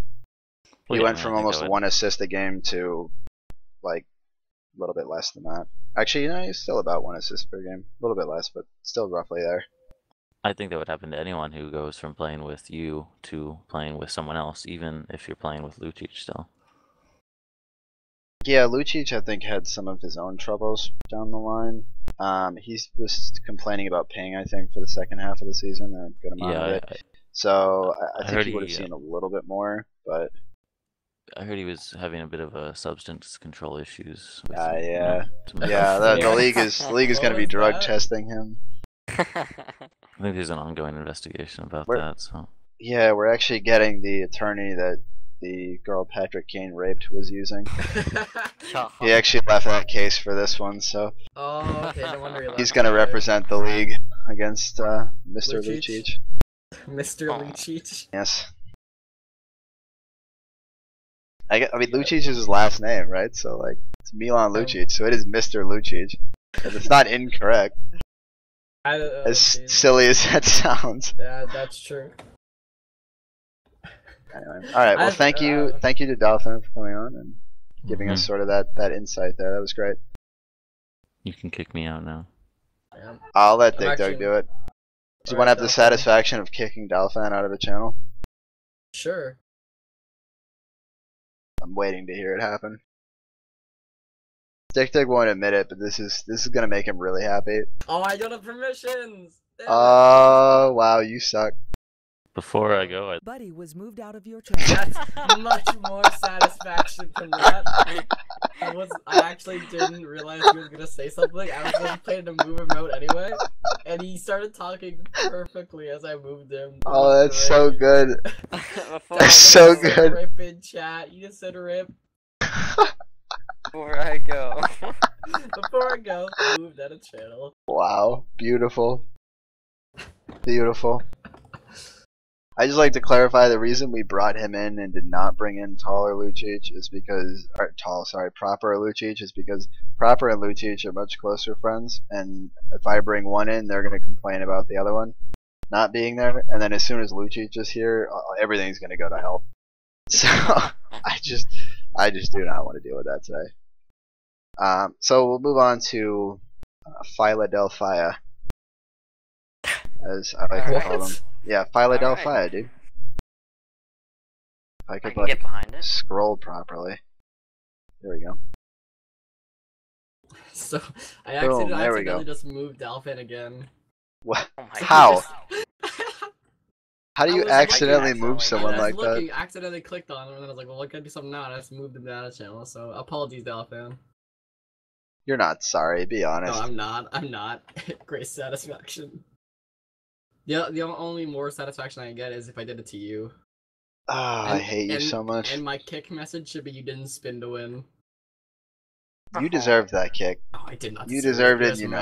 mad. You're just mad you didn't score.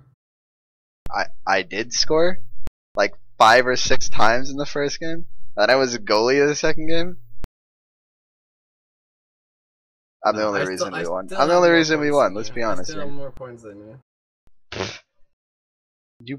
You're counting the 2 games you played as a skater against I my played- 1 game as a skater. I played 2 games, and I got more points than you when you played 3 games. That's not true. That is true. No, there's no way. That's exactly true. That is true. How many games did you play? Oh, There you were are 3 full of games. You shit. played all 3. Yes, I one got of them kicked. was goalie, and I had more points than you between the first and the third game than you had in the No. first and second game. No, you Yes, I did. didn't. Yes, I You did. didn't. Yes, How I many did. points did you have? How many You're points did you have? garbage. I don't How many remember, got- but you're garbage. I had Alright, so 9 moving on to Philly. 9 Moving on to points. Philly, because you're garbage. Fuck you. Cab, can you tell him he's garbage, please? Can you remind him? Oh, you're garbage. Oh, Oh, look you're at a that. dictator. This is, see, we vote by the BOC on this, and this is a majority rule that you're garbage. 2 out of 3 votes, you're garbage. No, we have taser here so it can be full, and then we also have we also have to have the RSL board here. Trust me, that would be 6 for 6 on garbage. No, I would So, not. yes, it would be. I got money in my back. Yes, It's all fine. Alright, 5 for 6. His opinion doesn't matter anyway. That's right, roasted, Monty. Roasted. I expect to hear a complaint about that. I hope, anyway. If he listens to this. I don't know if Monty watches this or not. To be I'd honest. assume so. I don't know if he does. Because, like, I feel like a lot of the RSL players don't, because it's mostly LHL stuff anyway. So, I True. mean, again, not that I blame them. Like, it's LHL content. It's not, like, necessarily always relevant to them. So, yeah, I don't know if he watches it or not. Anyway, so talking about Philly. So Philly went with, or I should say Zam went with a much different approach to the draft this time around. Last time around last year he wanted to pick Taze first overall, or second overall I guess was his pick. But Taze got taken first overall, so he had to settle for me. And that didn't really. Terrible substitute pick. Oh I mean, my. it didn't really work out well for us. We weren't very good. We lost. To be fair, you did wonders for that team regardless. It was one of my worst seasons ever in terms of points. Actually, it was bad. It was really bad. But we had a lot of issues as a team that I won't get into too much here. But we would get into games where we'd lose by 1 goal every time, or 2 goals at worst, and it was like we'd lose 5-4, like every time. And half the time we'd get it to OT so we could get a point still out of it, and then rip, we'd lose anyway in OT or something stupid like that. Like I want to say Philly played 7 games in OT last season. I'll take a look at this now actually, because now I feel like I need to know. But basically we played in a lot of really close games that just it was 6 OT games. And I think the majority of our losses were by 1 or 2 goals. I did the math on it at some point. It's on the subreddit somewhere. But basically, Zam wanted to have a much better defensive core than we had last time around, because we were one of the worst teams in goals and shots against. So really something that we needed to change, or Zam needed to change going into this season. So he picked up Taze in the first round because he finally had the chance to do that. Thank you, Byrne. And he moved himself back to defense to play alongside him, and that ended up working out really well. I mean, Dick, you were there too for a little while, and you guys were 6-1-0 starting the season. We went 7-0 for a while. Well, there's 1 overtime win there. The seventh game, I think, or the 7th win was an overtime win. Yeah. But still, you won your first 7 games, which is pretty insane. And that was with Zam and Claude both having attendance issues too, if I remember correctly. They only showed up for like half of those games. And then you guys lost your first game to Toronto. I think so, yeah. Which was right in the middle of Toronto's big 8-game winning streak that put them into first place, and I think it was right after that you got traded to our team with Jay Lalu, which was, I think, important for their team because they were doing so well defensively that they could afford to give up defensive depth. But as as is written down here that you guys can see, Philly did not win a single game this season when the opponent scored at least 3 or more goals. Not a single game. That happened 7 times. They lost all 7 times. That's so incredible. it's pretty impressive when you consider the fact that they only allowed 3 or more goals 7 times. Like, that's pretty legit. But the fact that as soon as a team gets to 7 goals against them, they can't win anymore, I think sort of speaks to offensive struggles. And I think a lot of that was falling too much on the shoulders of Claude, and he needed more secondary scoring there with him, and I think that's why Jay Lalu was a good fit for Philly. But as I'm about to point out here, I mean, it might not have been, because after starting 6-1-0-0, they went on a streak of 1-1-0-7. Philly did? Yes. That's rough. Oh, shit. So they started 7-0, and then after that went 2-7 their next 9 games. That's pretty rough. Yeah. And although the games weren't where they weren't out of hand, they had a -13 goal differential over those 9 games, which, all things considered, isn't that bad. You're losing each game by 1.5, maybe 2 goals at the worst. And again, I think that sort of speaks to offense issues there, where they didn't necessarily struggle too much getting 2 or 3 goals on the board, but it was really hard for them to get more than that. And a lot of the times that they did score more than that were actually in 5v4 situations. So it was sort of, I think, it's tough for them to have to rely on offense to win a game. The only way they were going to win was winning off the back of their defense and their goalie. And that's an unfortunate circumstance, but that's pretty much that's what they had to deal with for the majority of the season. Now, that's not terrible for the playoffs, because we spoke about it already, that defense is arguably more important than offense is in the playoffs. But I think that's a big part of the reason why a lot of the teams felt that Philly was a good matchup for them going into the first round. It's because they've shown that, yeah, they can keep themselves in close games, but as soon as it starts to get out of hand even a little bit, it's pretty much over. The game is effectively over.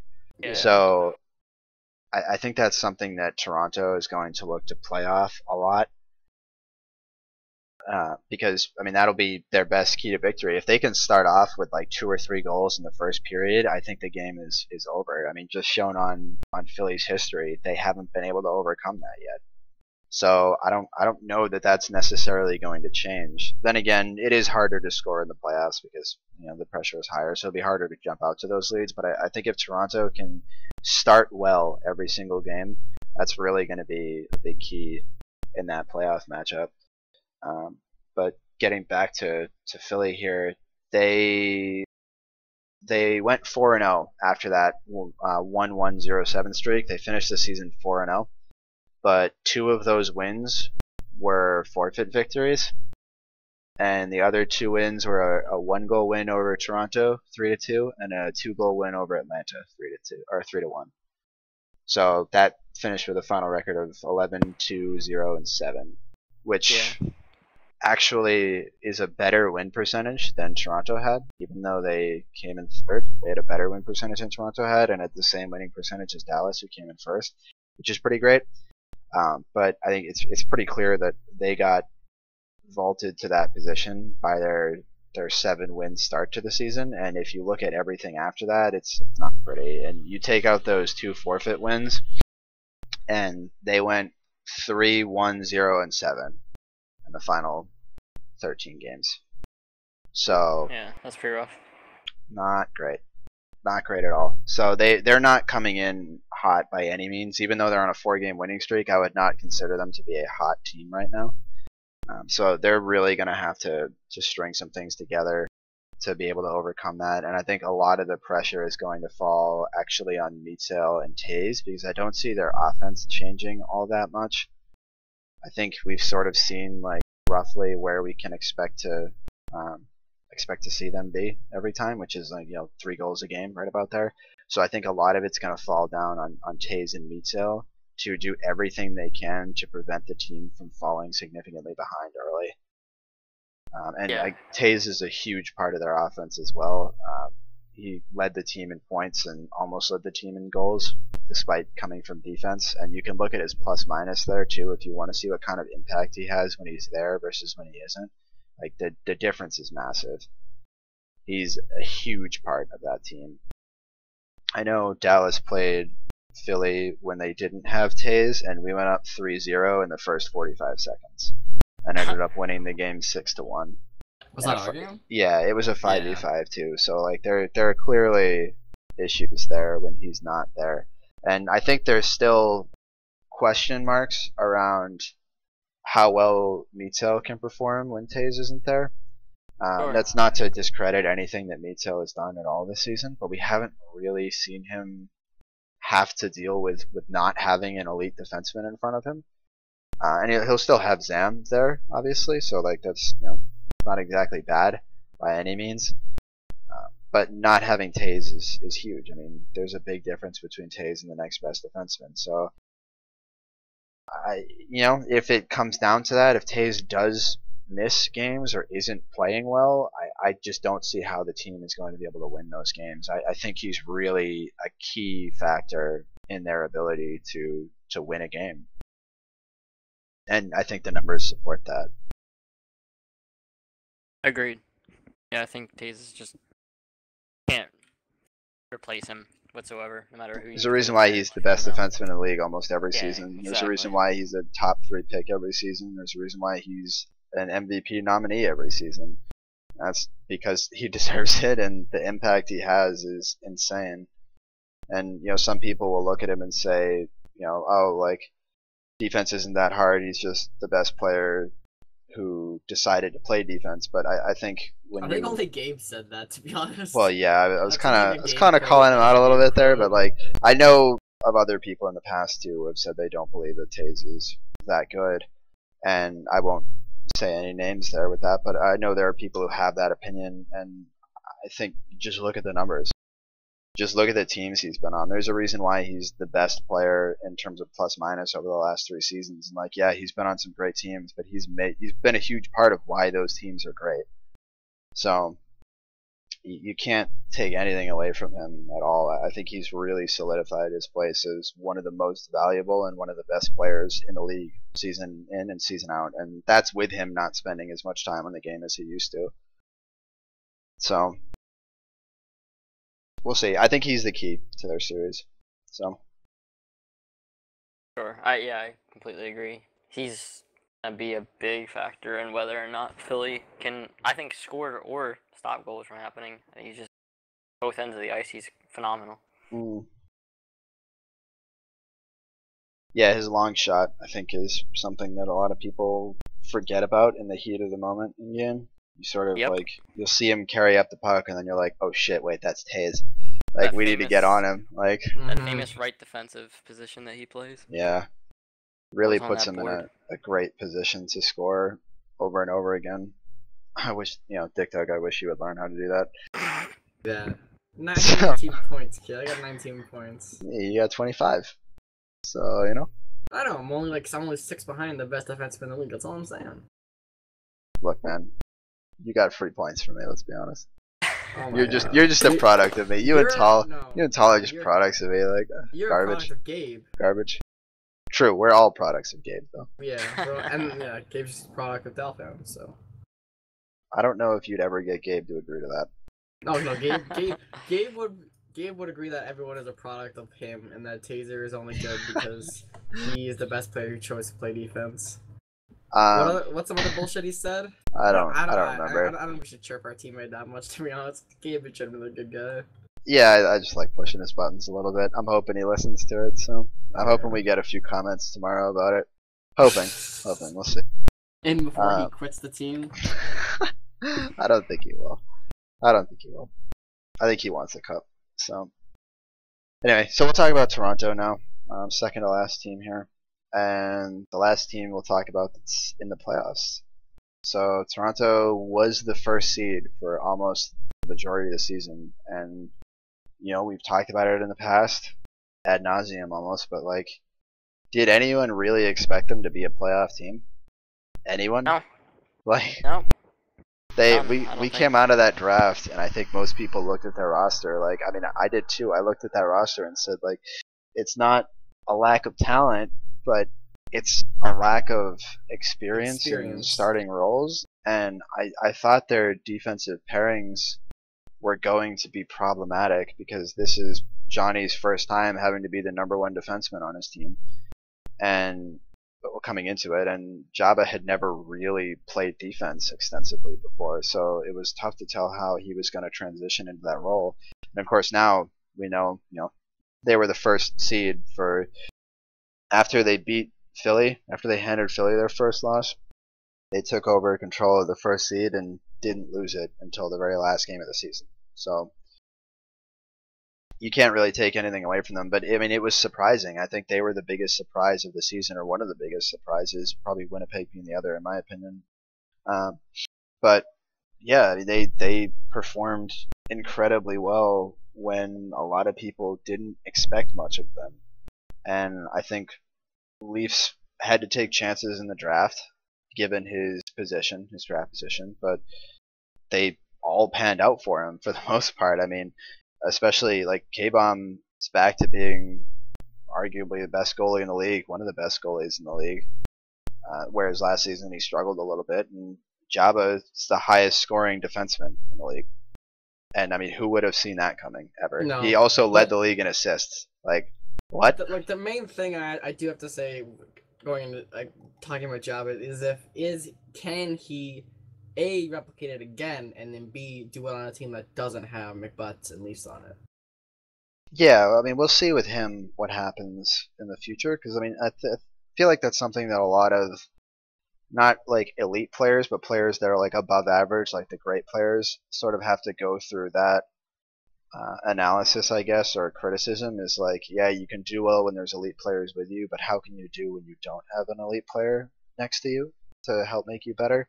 But I think what's important with Jabba is that he doesn't have an elite defenseman next to him. Like, it's not like he had a taser next to him that's holding his hand through the whole way, showing him how to do it. I mean, Johnny learned a lot in the past season by being on Atlanta, but Jabba had to learn everything he knew elsewhere, and it transitioned incredibly well. And he was a phenomenal player for them. He was only 2 points less than McButts had, and McButts played offense. Jabba played defense. So like, he clearly was a very important player, and I would argue that the combination of Jabba and Johnny are the reason why that team is a playoff team. I think their growth, their development, and we sort of spoke about it earlier on in the season before we even started doing the show, was that if this team was going to go anywhere, they needed to rely on those players growing and filling into their roles, and they did just that. They did everything that people didn't expect from them and more. So you got to give a ton of credit to those guys for doing everything and for accomplishing everything that they did. Yeah, definitely. Yeah, they've done good. They're second seed, and they're going into playoffs against Philadelphia. But it's gonna be interesting to see if they can keep their points going and the win coming in the playoffs against Philadelphia. Yeah, I'm hoping that DMB shows up for all of it. I know he's had a couple attendance issues, not necessarily too bad, but like enough to be like somewhat of a concern. And I think if he doesn't show up, like, they do have good depth. But if he doesn't show up, I would worry that Philly is going to really take advantage of the rest of the players by making it incredibly difficult for them to score. And sort of similar to the Matt effect that Matt has on teams, DMB pretty similar, where he creates opportunities for those players around him. And he helps to elevate the play of all of his teammates just innately in the way he plays the game. And the fact that you have to cover him, you have to double cover him, you can't leave him alone. So I think he's a big part as well as to why they're the third best offensive team. So if he is going to miss games, that could prove to be a tipping point in that series. Like if you're looking at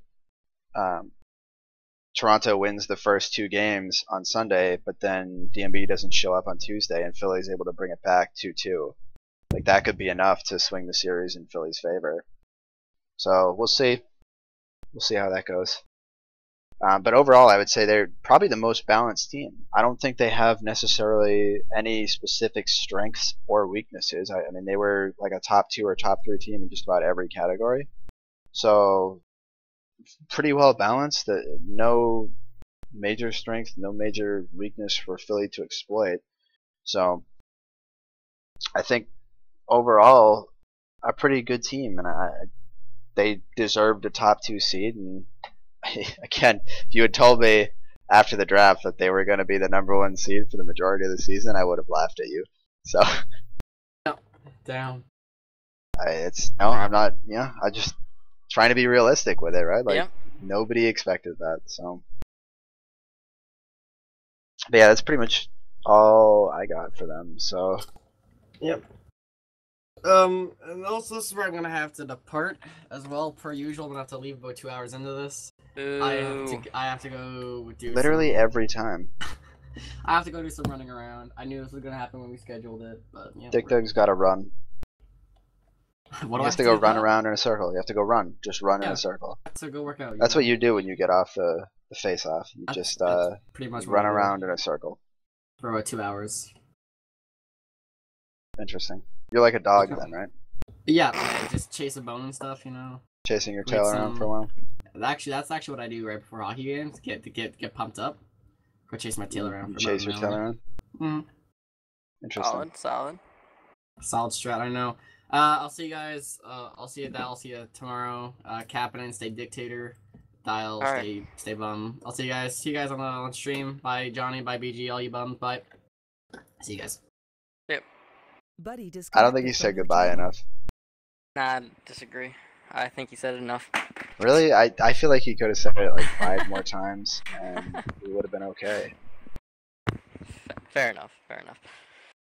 I don't know. Maybe he'll say bye in the chat. I'm kind of hoping he does.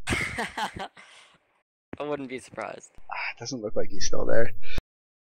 Alright, so we'll talk about Winnipeg, then we'll get into the predictions shit for the playoffs, and then we'll talk a little bit about modding with DVD, hopefully, assuming he's still there. So, alrighty. So I got into this in the last podcast, but wow, Winnipeg disappointed me so much. There you go. Dick Doug said bye in the chat one last time. There you go. That's enough. It was what, 12, 13. We should get a count at some point. But yeah, Winnipeg was probably my biggest disappointment of the season, and probably my biggest surprise of the season. I expected them, as did a lot of people, to be contending for a cup when they had Matt, Otto, and Bo on the team. Like, you look at those 3 players, and those are 3 historically fantastic players, especially with Matt saying he wanted to play defense too, which was going to allow him to create opportunities that normally he would never be in a position to make, and still have players like Otto and Bo in front of him. So that could have been incredible. But, of course, Matt only made the first 2 of 7 games. So after that, I think Burns sort of, understandably so, got annoyed and shipped him out. And he got back Big V in return in that big 3-way trade, and that was awful. It was honestly awful. Yeah. It was a good target to get from the trade, and there's no way to know that this was going to happen, but Big V ended up playing 8 games in total in the season, and only 3 or 4 of those with Winnipeg, and he finished with 5 points. Big V really was not anywhere near the player they were expecting to get out of that trade, and in all honesty, given how much Matt did end up showing up, he played 9 games over the remaining 13 games. He played 9 of them. So, given that, you have to say that Winnipeg got shafted pretty hard on that trade.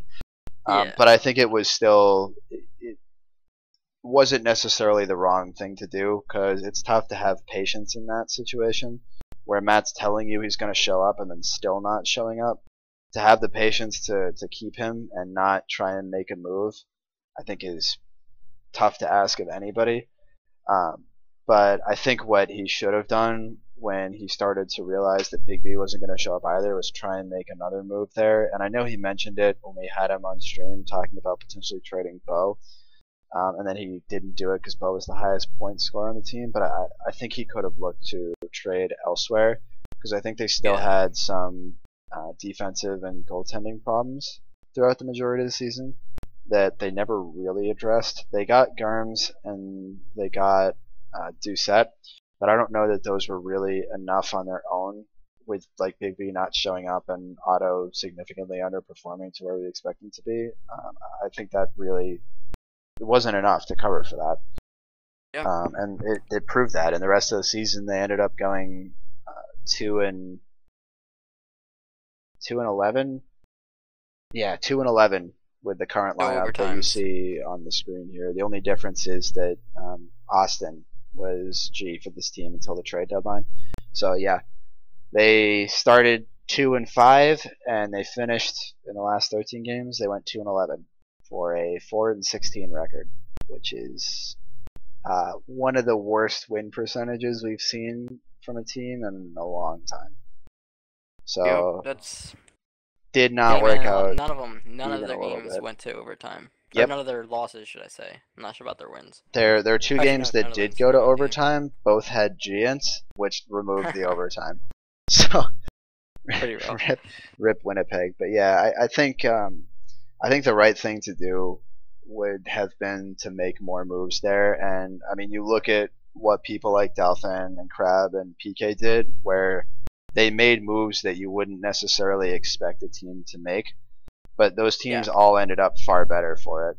Like they all ended up in a much better spot because they identified there was a problem and they weren't afraid to go out and make the change. So, yeah, exactly. A lot of teams are too afraid to just make their moves early on and try to address the problems head on. And it's hard, right? I mean, there are times where you wanna believe that it's gonna work, because you look at the roster and by all means it should have worked. It really, I think this team was, like with Big B and Otto, was as good, if not maybe a little bit better than the team that made the finals last season. Effectively, you're trading out Otto for Crab, which, I mean, Crab is a fantastic player, but Otto is historically one of the best players to play the game. So it's kind of hard to say that that's a downgrade in any sense. And then you're trading out Doucette for Nina. And while I think Nina is a better goalie between the two, I don't think there's like a huge difference there. Like I don't think the drop off is that significant. Maybe you trade, you go down a little bit in goaltending. Your defense should be exactly the same because it's Big B and Burn both times. And your offense, if anything, gets a little bit better with Otto and Bo instead of Bo and Crab. But it just never came together for them at all. And it sort of felt like they got into a situation where they just kept losing games, and at some point they just mentally gave up. They just couldn't deal with it anymore. They had no motivation. They had no belief that they could win games, and as a result they weren't. And when you look at their win breakdown, 2 of them were 5v4. One of them was a 5v5 with Matt, and then one of them was a 5v5 with this lineup. Yeah, and that's pretty. They got rough. one 5v5 win with this lineup. So it's hard to look at that and justify not making any more moves. Yeah. And I know there were offers. Like I know Dalfin was chasing after Otto for a while. I don't know that necessarily would have been great for us given how much he underperformed this season. But I know there were offers out there. And I think Crab was looking into Otto at some point too, if I remember correctly. Like there were other potential trades out there that just never came to fruition. So I think Byrne was just hoping that things would gel more. And again, they should have. I mean, that should have been a team that could have been competing for a playoff spot. Yeah, I mean, a lot of people had them as the best team in the league after the playoff or after the draft. I mean, so. it's tough. It's really tough to look at and try to explain. And I don't know that we'll ever necessarily be able to explain it, but like, especially because we weren't there. We're not in their team speak server. We're not in their locker room, so to speak. So it's hard for us to understand how the team atmosphere and the team chemistry was. But it just doesn't make sense. It doesn't make sense based on what we've seen in the past. It doesn't make sense based on what we've seen out of those players. It just, I hope for all of their sake that it's nothing more than an anomaly, really, and that next season they can bounce back. I mean, that's really like the best case scenario, I think, now. So yeah. Do you think there are any other potential trades or things they could have done to try and turn things around on that team? I don't really know. Besides, like that roster just doesn't look bad. Like, that's the issue, is that roster did not look bad whatsoever, and I can't blame Burn for, like, per se, for not wanting to move it, because that roster looks solid. Yeah. The problem it's tough is on to justify. paper, yeah, it does, but Austin did have connection issues, and Big V did have attendance issues, alongside of just commitment issues with playing this game in general, which I'm sure is what played into the factor that he didn't get many points. Yeah.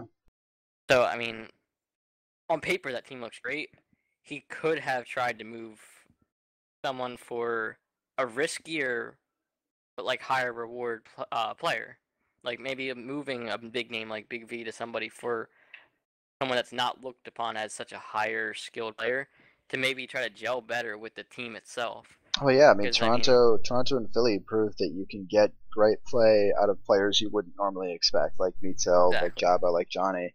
I mean, we got like high level play, like not just above average, but high level play from those three players, and those are people you would not have gone into the season and said these are going to be top performers this year, and they were. Yep. So at some point, I feel like the GM has to get desperate in terms of trying to make moves to make his team better when, on paper, a team like that isn't doing well. Yeah. A team at that caliber should be doing well, and if you're still not doing well, how many games in? I think you got to start making some desperation moves and seeing what you can stir up, because there's only so many games in the season. You're running out of time eventually. Yep. And especially at the midway point, where I think through 10 games they were 2-8. Yeah. Even after the Big V trade, I'm pretty sure they were 2-8 there at that point. So it's like, or they may have been 3-7, but I think they were 2-8. It's like at that point you're halfway through the season. Like you're to the point where the top 4 playoff teams are starting to materialize. What are you gonna do? And we got to the trade deadline where they were 2-10 or 3-9, something like that. I think they were 3-9 at the trade deadline. And still, the only move they made was to get a goaltender who had been having a slightly better season.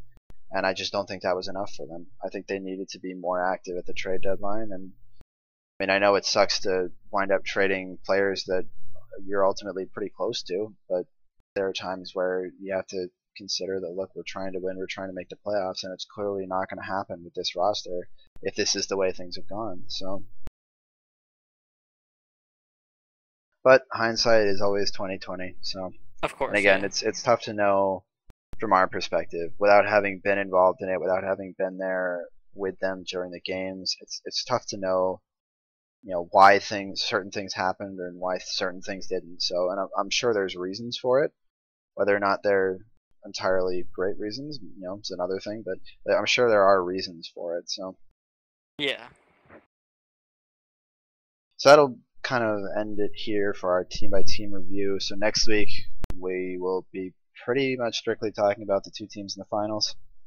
I don't think we'll talk too much about anything else. We'll probably go over how some of the playoff matches turned out. I'm really looking forward to this first round, though. I think this first round is going to be really close. It's going to be exciting, yeah, for sure. I don't have a graphic here for this because the normal predictions one, I mean, I didn't really want to go through and try and predict each individual game. So I figured we'd just sit down and look at a prediction on who's going to win each series. And then, of course, you and I are on the same team, or we're in the same matchup together. So we're obviously both going to pick ourselves. Yeah. So we'll start there. We'll talk about it a little bit, but I want to focus more on the Toronto and Philly discussion, where I think we can offer more objective and unbiased opinions on it. Yeah. Yeah. And so, looking at the head-to-head matchup, we did control the matchup in the season. We won 2 games in regulation, lost 1 in overtime, and lost 1 in regulation. So 2-0, 1-1, and we had a positive 4 goal differential. But it's important to consider that 3 of those games happened in the first half of the season, and our teams were entirely different.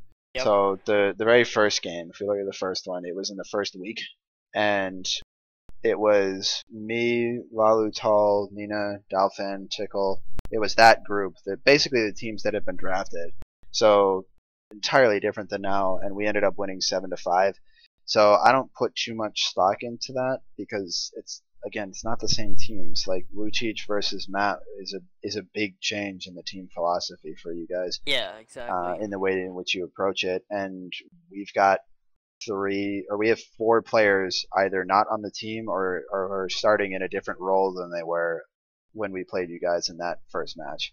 So it's really hard to look at that and gain any valuable information. And even the second and the third matches honestly, they fall under the same category. The second match was Matt's first game with Chicago, and that was when you guys tied the game with like a minute left, and then Matt won the game with 0 seconds left to make sure we didn't go to overtime, which was like a heartbreaker for us. And that put both of our teams at 4-4, and that was the game that ultimately led to Jay Lalu getting traded for Dick Dub. So sort of things got a little bit closer, but that was essentially the lineup that you guys have right now, the main difference being Doucette. And that was the only game we've played against you where Matt was involved. Yeah. So in a sense, maybe a bit more comparable, but still a really close game. It was 4-3, and we were up 3-2 until a minute was left, and it would have gone to overtime had Matt not done Matt things and scored with 0 seconds left, which you hear in the intro to the show every week. So things I don't like reliving, but at the same time, like, that was a fantastic cast by Winters. So, and it was a great game, as much as it sucked to be on that side of it. So, but the third game, we were both 5-4 going into that game, and this was the only OT game. Where the score was 5-4. Yep, where you guys won in OT. And this time it was actually us who scored with like 1 second left or something like that. I think it was Tall who scored to force overtime. Was where I saved it right as it crossed the line. Yeah, that ridiculous horseshit goal, but whatever, I'll take it. And then of course, I think it was like a turnover and a breakaway, and you guys won pretty quick into overtime. It was a pretty disappointing end to what had been another really good game. But again, a situation where I don't believe you guys had Matt for that game. So, and we still had Tall at that point, and we did not have Trevcro yet. So we were missing 2 of our current starters now. So things even more different and even less comparable than they were in the previous matchup. So we've never played, essentially. Yeah, because the 4th game was almost at the end of the season. It was the 17th game for both of us, I think, if I'm looking at this right. Yeah, 17th game for both of us. Been gone for a couple games in general. And it was just show for that. It was one-sided. We won 5-1. No Sammy, no Matt, but it was the first time that we had Gabe and Trev, and we had Brizen at that game too, for what it's worth. But yeah, that was a game that really wasn't that competitive, but it's also tough to compare at this point with the game, we didn't have our so-called depth players, I guess you want to consider them. Like, we had our backup goalie, and that would play defense for us. So, like, which, I mean, that's fine. Yeah, you had Austin on defense that game, I think. And then we have Super also. Yeah. So, like, I mean, Super's, I think Crab played offense with me, and then, like, those 2 played defense. It's like, it wasn't ideal, obviously. But yeah, you worked with what you had. We did trade away our depth players towards the end, knowing that if we can make playoffs, we will have our starters there, and we want our backup goalies. We want solid goaltending, so that's the main reason for not having as good of depth towards the end of the season there. It showed pretty badly. I'm reading a comment here from Byrne that I missed in the chat. I'm trying to watch the chat a bit more now that Dick Dog's not there. Yeah. But Byrne made a comment here. I think after our game against Dallas that went to overtime, that we came back to tie it up and then ultimately lost. I think Winnipeg just gave up. Just saying after that game ended, that was the time we needed to start getting points out of every game. And hold on, that was the time we need to start getting points out of every game. And when we got that point taken away for goalie interference, it just sucked the wind out of our sails. The following game was much harder to play because I think we were all gutted a little bit. After that, we were phoning in the rest of the season for the most part. So yeah, I sort of see that. That's one of those situations where like you're down so much already, and to make it to overtime there in that situation is fantastic, especially because you guys were down by 4 goals in that situation. So to even make it to overtime there is great, and you're riding that motivational high.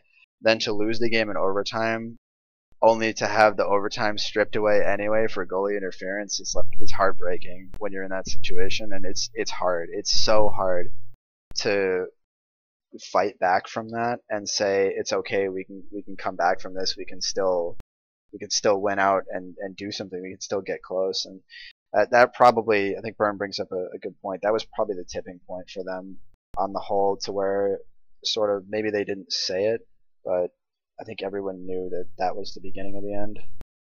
Yeah. One sec. Yeah, so that was really the beginning of the end for them. So unfortunate, and obviously a situation that nobody ever wants to be in. And hopefully, again, for all those players, that that isn't something they have to deal with next time around. I think it was just a mix of a lot of bad things that all fell on top of each other at once, in combination with a lot of those players just having some of their worst seasons that they've ever had, like Otto especially. It's probably the worst season he's ever played. So yeah, it was just a perfect storm of shit to deal with. So yeah, hopefully not too much of an issue in terms of their confidence moving forward. But getting back to our series, sorry to go off on that tangent. I just wanted to address the comment because I didn't notice it was there. But yeah, so there really hasn't been a definite example that we can go back and look and say, like, wow, like, look at how it played out when these two starting lineups were there. So this is interesting because it's almost like two teams that haven't played each other yet this season.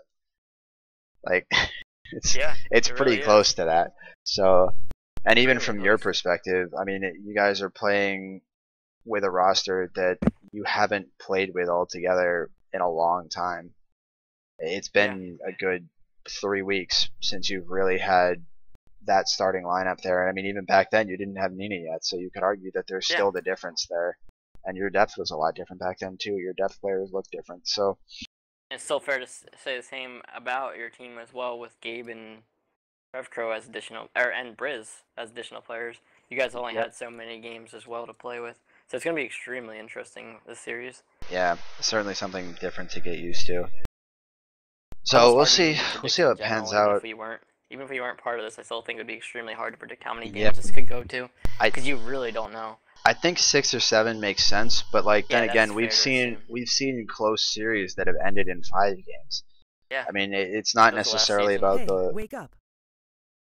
It's not necessarily about the length of the series so much as it is about the quality of the games, I guess, and how close the games individually are. And I think no matter what, whoever wins this, like, this is going to be 1 and 2 goal games at most. Like, I don't think you'll see a game with a goal differential of 3 or more. So we'll see how it goes. We're both hoping for the best, so which of course means the other has to lose. Yeah.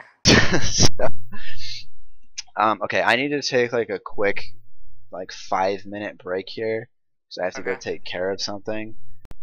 So I'm just gonna put the stream on hold here. I'll keep the stream up, but I'm gonna mute the sound and everything like that. So we will be back to talk about the other playoff series. We will be back to talk about the modding a little bit. But we're gonna take a quick 5-minute break here. So Cap, if you need to go to the bathroom and whatnot, you can go ahead. Alright, we'll be back, guys.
So we are back. Hello, we're back live. So Cap, we're on now. So just so you know, sorry about that, guys. Okay, so we were gonna get into Toronto and Philly, right? Yeah. All right. So we'll sort of look at the season series for them too, like we just did with Chicago and Dallas. I think it should be easier to get a prediction for them just because their lineups have stayed a lot more consistent throughout the season. In terms of players, I mean, you talked a little bit about maybe some attendance issues there and some not always showing up. Like I think Claude only had 13 games or something like that, but still, nonetheless, I think it's, you can sort of get a rough idea of how things might play out. And their season series was actually identical to ours. We had Toronto owns their season series 2-0-1-1, which is 2 regulation wins, an overtime loss, and a regulation loss, and they also have a +4 goal differential in that time. So we go back to the very beginning of the season was their first game, which was the infamous 5 OT game, which is the second longest LHL game ever, second longest competitive game ever, I think, of any of the North American leagues. The first longest being a 5 OT game as well, but it went farther into the 5th OT. Funnily enough, Claude was a part of both of those teams, and he was on the team that won both times. So, but yeah, that was a 2-1 game, and that was the 3rd game of the season for both those teams. Then they played each other again in the 8th game, where Toronto was actually the first team to beat Philadelphia. And that's sort of what put them on that streak we talked about earlier, where Philly went 1-1, 0, and 7. That awful streak they had in the middle of the season there. Toronto really kicked that off. They beat them 3-1 and took sole control of first seed at that point. And, I mean, that was a pretty big deal, actually, because Philly had been dominant up till then. And to see Philly get... They weren't manhandled. I mean, it was a pretty close game. It was actually just a 2-1 game up until like 2 minutes left in the 3rd. It was a 2-1 game. So it was pretty close. But to see them not come out on top in a close game like that was something we just hadn't seen at all. So it was tough to see, or tough to predict at that point, that Philly was going to lose that game. And there were still a lot of questions about Toronto at that point as to whether or not they were really as good as what their record indicated. Obviously now we know that yes, they were, but it was tough back then, and there's a lot of doubters still. They ended up playing 2 games later where Toronto again beat them, this time 5-1. I don't remember if Taves was not there for that game. It might have been a game that he missed. I know he missed a couple in the season, not a lot, but a couple, and I think that was one of them. Not 100% though. But yeah, they ended up losing 5-1. It really wasn't a close game at any point. It was very lopsided, and Toronto took firm control of first place at that point. I think they went up by 2 games at that point, and they held the tiebreaker, so it was going to be pretty hard for them to lose it. And going into their last matchup, which was 2 weeks ago now, roughly. It was towards the end of the season, but 2 weeks ago at this point. It was a pretty close game, and another one that Philly came out on top of. The second one they came out on top of, and it was 3-2. So, very typical game that we see from Philly. It feels like a lot of their games are 3-2, 3-1, something like that. Like those are the games that they succeed in.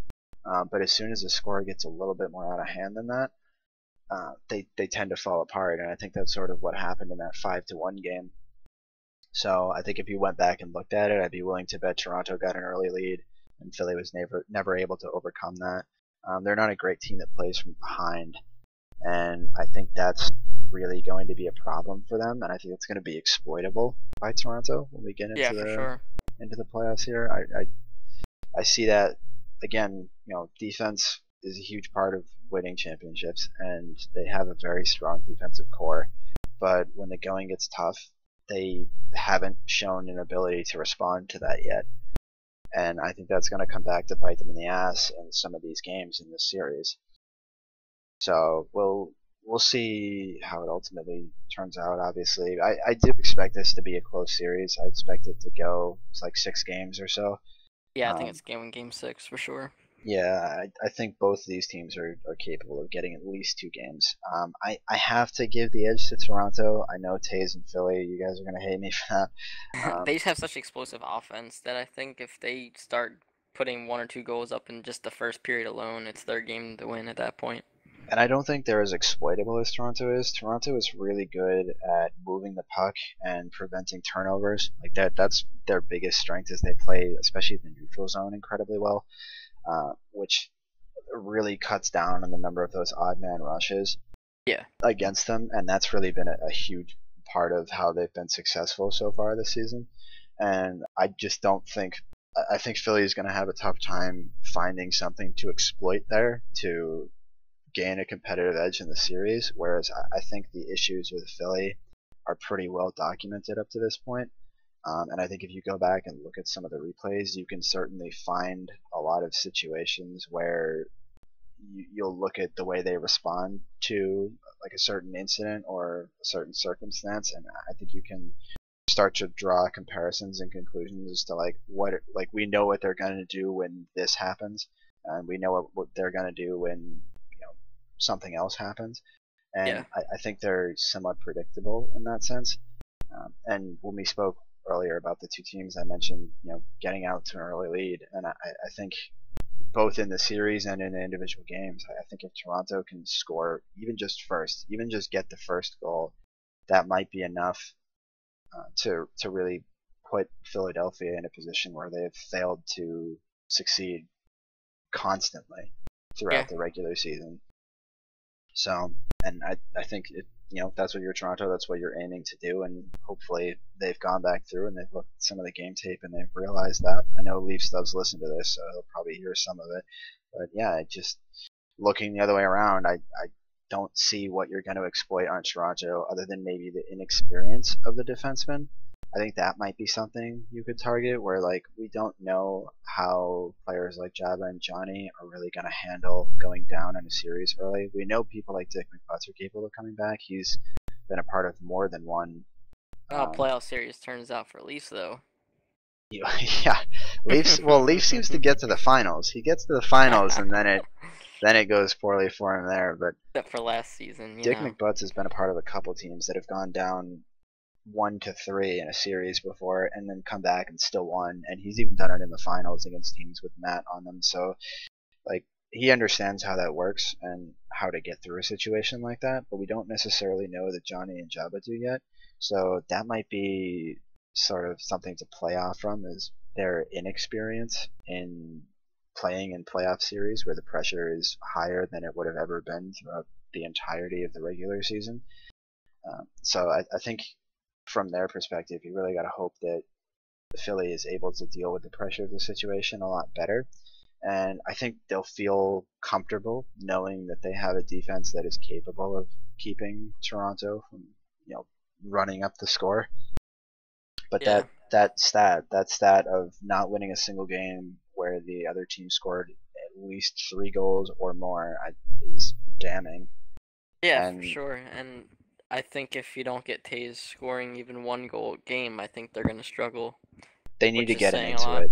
He's the X factor here. Some people would probably say Mitzel is the X factor. And I think his play is going to be largely important too, but I think Tays overall, just by nature of his position, has more impact on the game. I think skaters have more impact on the game than goalies do, because you can prevent goals from being scored and score them yourself, whereas a goalie, you're just preventing it. So there's a lot more that Tays can do to dictate the pace of the game, dictate the flow of the series, than I would say Mitzel can from his position. And I think, like you said, that you have to get Taves involved, and if he's not scoring at all, if he's not contributing to the offense at all, I don't think that offense is able to function well enough to succeed. Yep. I mean, he has almost a third of their entire goals. He has 19 of their 60. And as a defenseman, and 4 game-winning goals, he has the most on his team. And while their point spread is pretty good, like they have points spread out amongst a lot of their players, they don't have any players that have shown the ability to just take over a game offensively and get that hat trick they need to win the game. They just don't have a player right now that has shown the ability to do that yet. I mean, we know Claude has been able to do it in the past. We know that Taze has done it in the past, but it's obviously harder to do from a defensive position, and we haven't seen Claude do it yet this season. So I think there's certainly reason for doubt there. And I certainly understand why a team like Toronto would look at this as an easier matchup, because I think there's more to exploit. There's more to exploit. There's more weaknesses that you can play off of. So how do you think Mitzel is going to do in this series? Do you think he's going to maintain his high level of play even with the severity of the games? I think someone like DMB can really exploit Mitzel's inexperience. I think DMB is very good with how he shoots on net and how he plays with the puck in general in the offensive zone. He's good at being unpredictable. Yeah, and inexperience can play a huge factor in playing against DMB, but I still believe Mitzel is going to play very well for Philadelphia in general, as long as his defense can play as well as they have been with Taze on the ice. I think a lot of opinions are going to be formed based on how well Mitzel does in this series, because there are a lot of people that give him a ton of credit for how he played this season, and he deserves it, but there are a lot of people that still question it and say, can he keep this up? Can he do this on another team? Like, let's see him do it more than just this season. And I think that criticism is fair as well. So I think a lot of his reputation is going to be resting on specifically this series and seeing whether or not he's capable of putting all those people in the dumpster and just saying your opinions don't matter to me, I'm a good player, deal with it. So I mean, I hope the best for him. We'll see what happens, but I think he's sort of not being set up in a position to fail, but I think he's definitely on the unfavored team. I think that's fair to say. Yeah, I agree.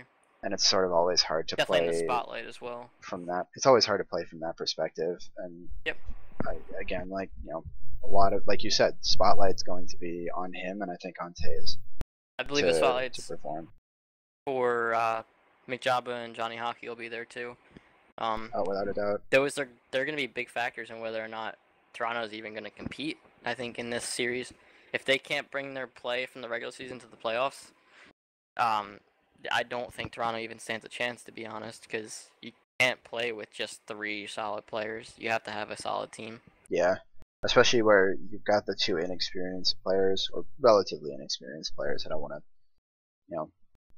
I don't want to say too much there, but relatively inexperienced players playing next to each other. It's not like you've got one experienced player on defense with one inexperienced player, and then one on offense with one inexperienced player. Because the spread is a bit, it's different, and it's something that I think a lot of GMs would be very cautious to do if they didn't have to.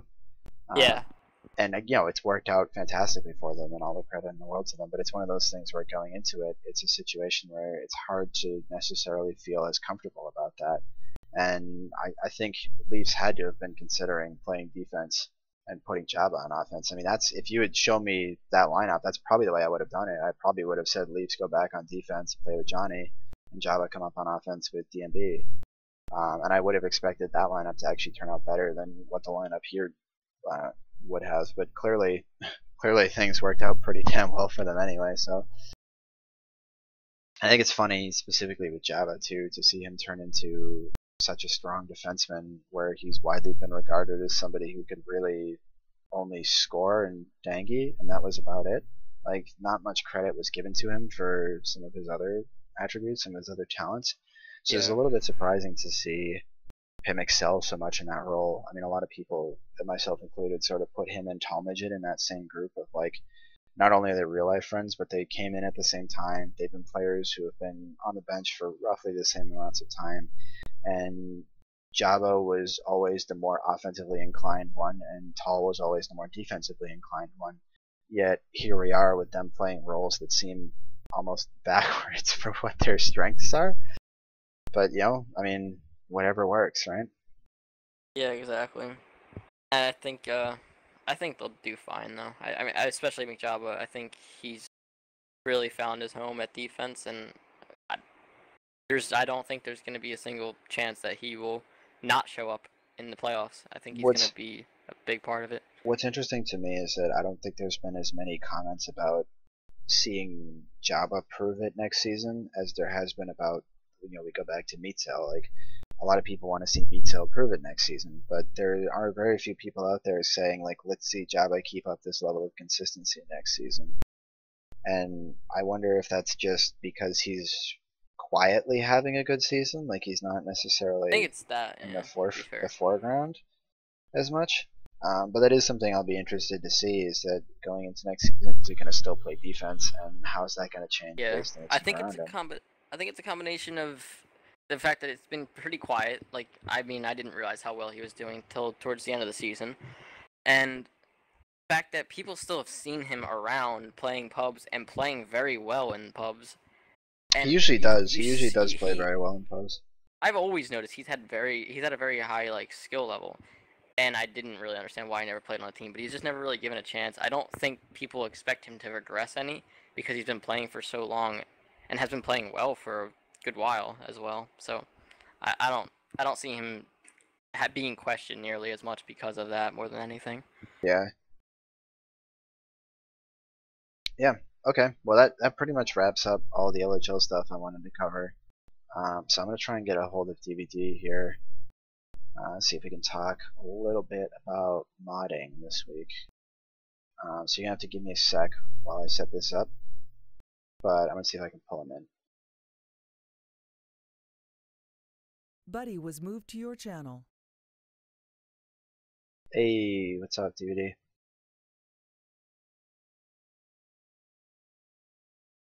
Okay, looks like I mean, he still has his mic muted. He might be setting it up still. I'm not sure. We'll give him a sec there, but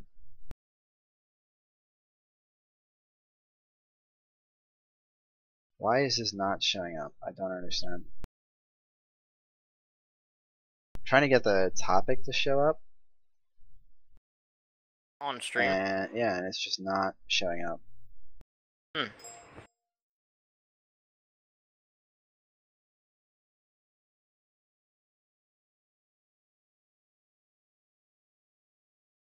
Yeah, that's really strange. Like, all the other topics show up, and this one doesn't. So that's kind of annoying. Okay, I'm just gonna redo this then. I'm gonna use this topic. Do what you need to do that. Yeah. Alright, DVD says he needs 5 minutes. Alright. Is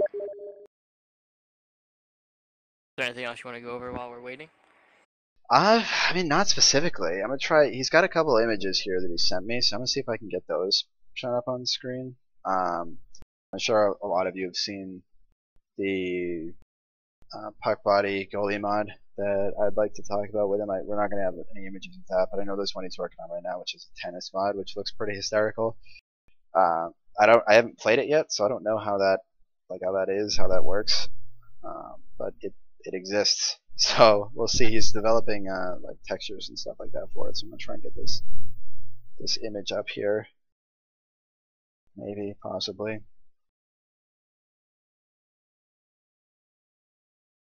Oh, life is hard, dude. Life is difficult.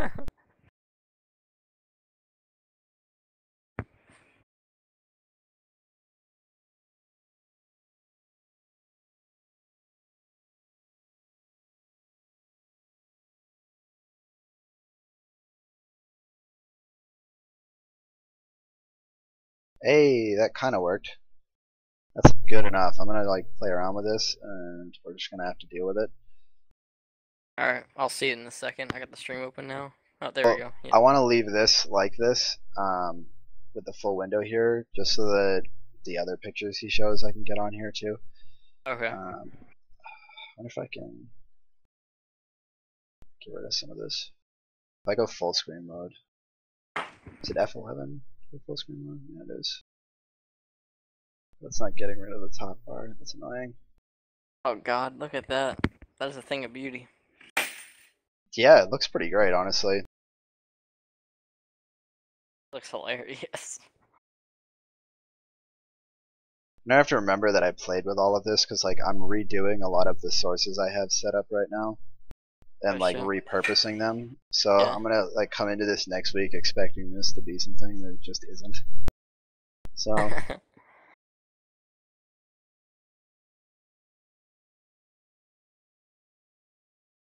anyway, so yeah, so this looks like tennis mod. They're all blue players, I'm noticing. I don't know how the score is kept. How do you? Yeah. Suppose he'll talk about it, but Yeah. looks like he's doing the same thing there with the net. For people who don't know, the way the puck body works is the net is like essentially moved inside of the goalie. So like the red goalie has the blue net inside of him when the puck is on his end of the ice. That makes sense. So he basically just takes the net and then like reshapes it and maps it to the same location as the goalie, and it like sits inside of him. So you know, like when you hit a puck off the back of the net or off the post or something like that, and it bounces off, it's going to be exactly like that. And it looks like he does something similar here, where he's taken like one side of the net, or the back of the net more like, and just stretched it out really long. But I don't know how that's going to work with, like, I don't see a score here anywhere. Yeah, neither do I. So I don't know how it's gonna work. Because I think in tennis, right, you're supposed to go from one side of the court to the other. Like if you're where the yellow tennis ball is right now, you have to hit it diagonally across, as I understand. Pretty sure. Yeah. Yeah. So I don't know if there's like what the out of bounds is gonna be like either, or how any of that's gonna work. I feel like it'd be really hard to get enough arc with it to get it over the net, but not too far over the other side. Yeah, he's definitely had to have tweaked with the air resistance and the speed, like all that's like just like in Moonball, he's had to have tweaked with a lot of it to make it semi-consistent. Alright, my mic should be working now. Oh, what's up, dude? It is working. Wait, not much. Okay. So you're in your phone mic right now, right? Yep. Alright, I'm gonna turn you up a little bit just to make sure you're loud enough on stream. Okay.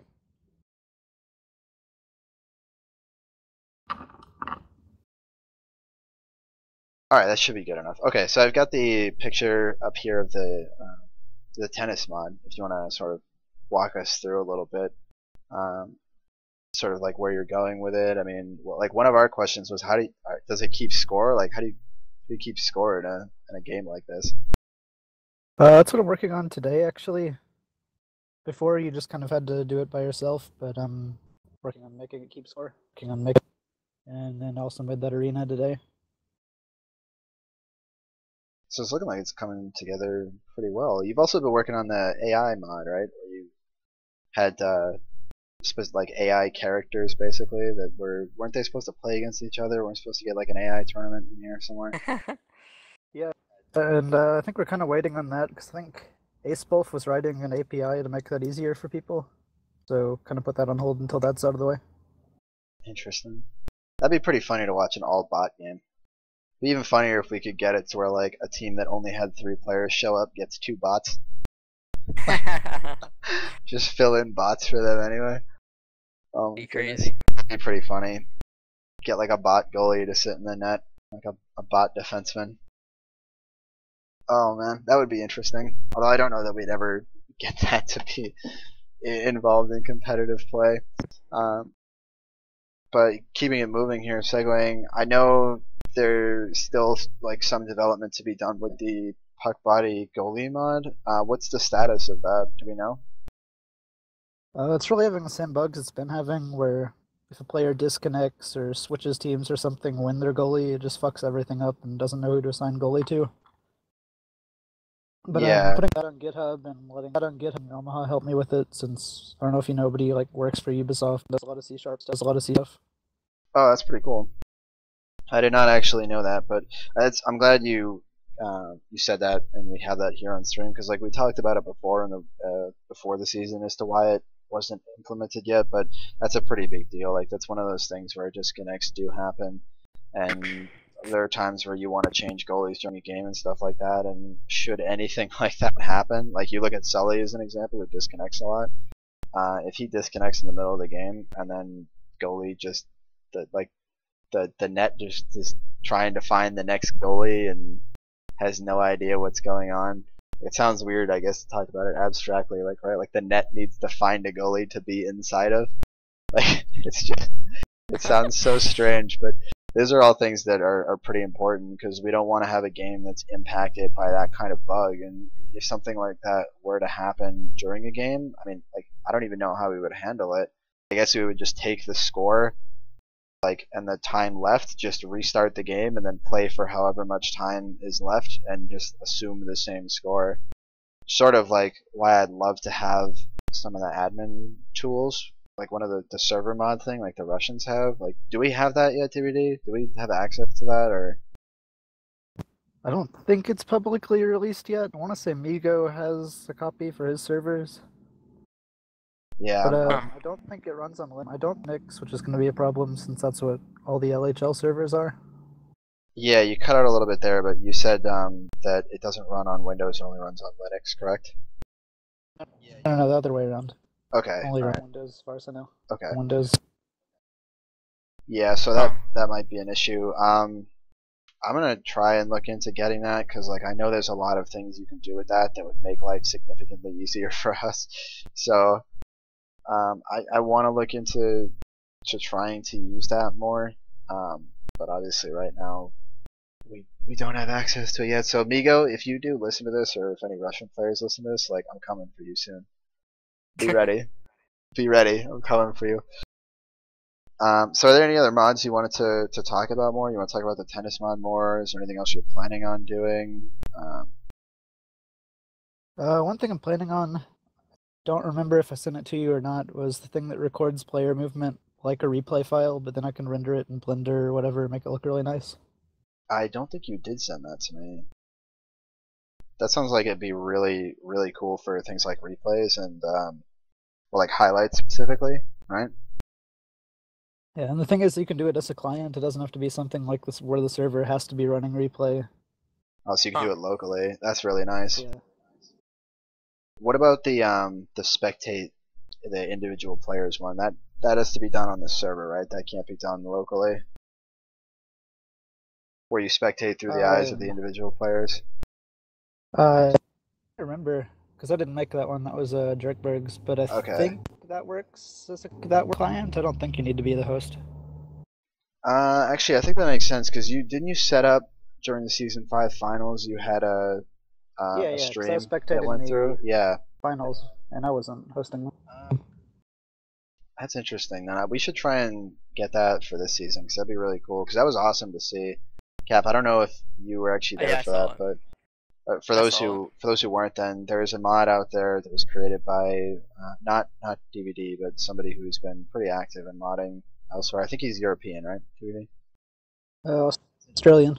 Australian. Wow. Okay.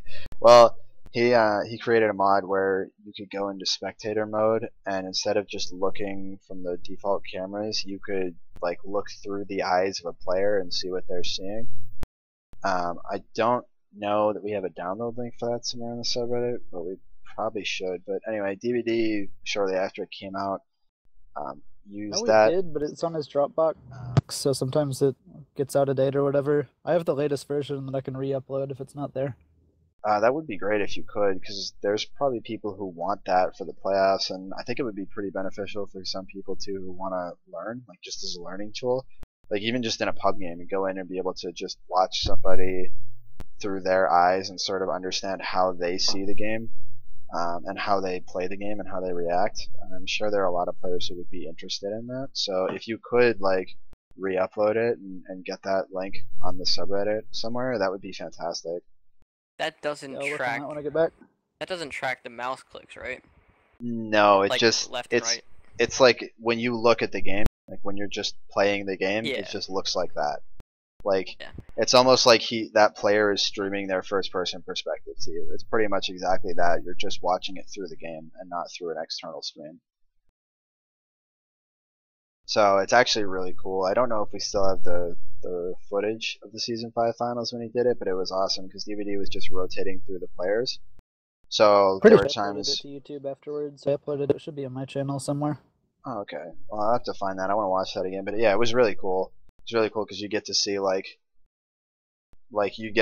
through the eyes of Matt, for example, for a little while. Like it would go to Matt for like 30 seconds, and you get to see him like just score a goal off the face-off and do Matt things from his point of view, which I think is actually really nice in terms of, like I said, being able to learn from that, being able to learn from what he does, and just sort of see why players like him are able to pull that sort of bullshittery that they can on regular occurrences. Like he just does it all the time, and I don't get it. I don't get it, but I mean, it would be a great way to sort of start to get insight into that. So yeah, if we could get that somewhere, that'd be fantastic. Yeah, I'll make sure it's on the sidebar later. One other mod I've been working on. Do you remember the skills contest thing from the All-Star game? Yes, from like 2 seasons ago, yeah. Yeah, I went back and used the code from the goalie mod to make the cones and the little shooting targets and everything have collisions too. Oh wow, that's awesome. So it actually it's interactive now. Yeah, so I might go back and have a skills contest at the end of this HQML season. That'd be really cool. I think I missed the last one, so I would definitely like to be a part of that, especially if we've got like a full-on mod with full contact and everything like that in it too. That'd be awesome. And then I'm trying to add some automatic timing things and everything, so you don't have to have somebody in OBS with a timer thing trying to keep track of it all. Huh. So would that be like a client thing that would run alongside the server and you'd get it there, or?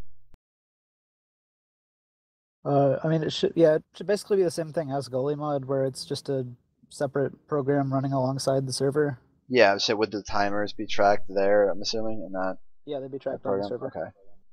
Okay. Alright, well that's all I got, unless you got anything else that you want to talk about here on stream. Any other projects you're planning on doing or that you'd like to see done? That's pretty much it. I've shown a little bit of baseball mod, but that's a long ways off still. One more question about the tennis. How do the physics work there? So stand a cap, I feel like it'd be really difficult to hit the tennis puck, I'll call it, over the net, high enough to get it over the net, but not too high that it doesn't just sail all the way over their side of the court. Do you have physics like the football mod? Air resistance is a lot higher, and then gravity is just very slightly lower, so it makes the puck drop a lot more. Okay. And how does out of bounds work on that? Or is there not a working thing for that yet? That's what I'm working on today, getting that tracking. But okay. Before it's just the players keeping it's just score. Are you gonna have it to where they have to hit it to the correct side of the court? I keep wanting to say ice, yeah. But it's not. It's not ice. It's a court. This is tennis. Probably. Okay. Awesome. But yeah, I'm looking forward to seeing how that comes out. So thank you, DVD, for coming on. And that one should be out pretty soon, and then the others just whenever they're finished. Yeah, makes sense. Well, hopefully we can get the puck volume on for next season, but we'll see. I mean, those bugs are obviously pretty damn important, so it's we don't want to rush that before it's really ready. So, and the rest could make for some very entertaining mid-season, off-season little tournaments here and there, side to side. Like we did the sumo tournament in the past before and stuff like that. Like you talked about the skills competition. It'd be pretty fun to do a lot of different things like that. And I don't know if we've ever really had an organized baseball game. I think there are people that played a baseball-esque game before, but we've never had a mod or anything for it. So that'd be pretty interesting. I'm still waiting for American football ? That's my calling, dude. I need it. But it's alright, until then I'll live. So, anyway, well, I gotta get running here. So, thank you, DVD, for coming on. Thank you, Cap. Thank you, Dalfan, who came on briefly. And Dick, you suck. I'm not thanking you. So, yeah, you'll see us again at our regular time next week.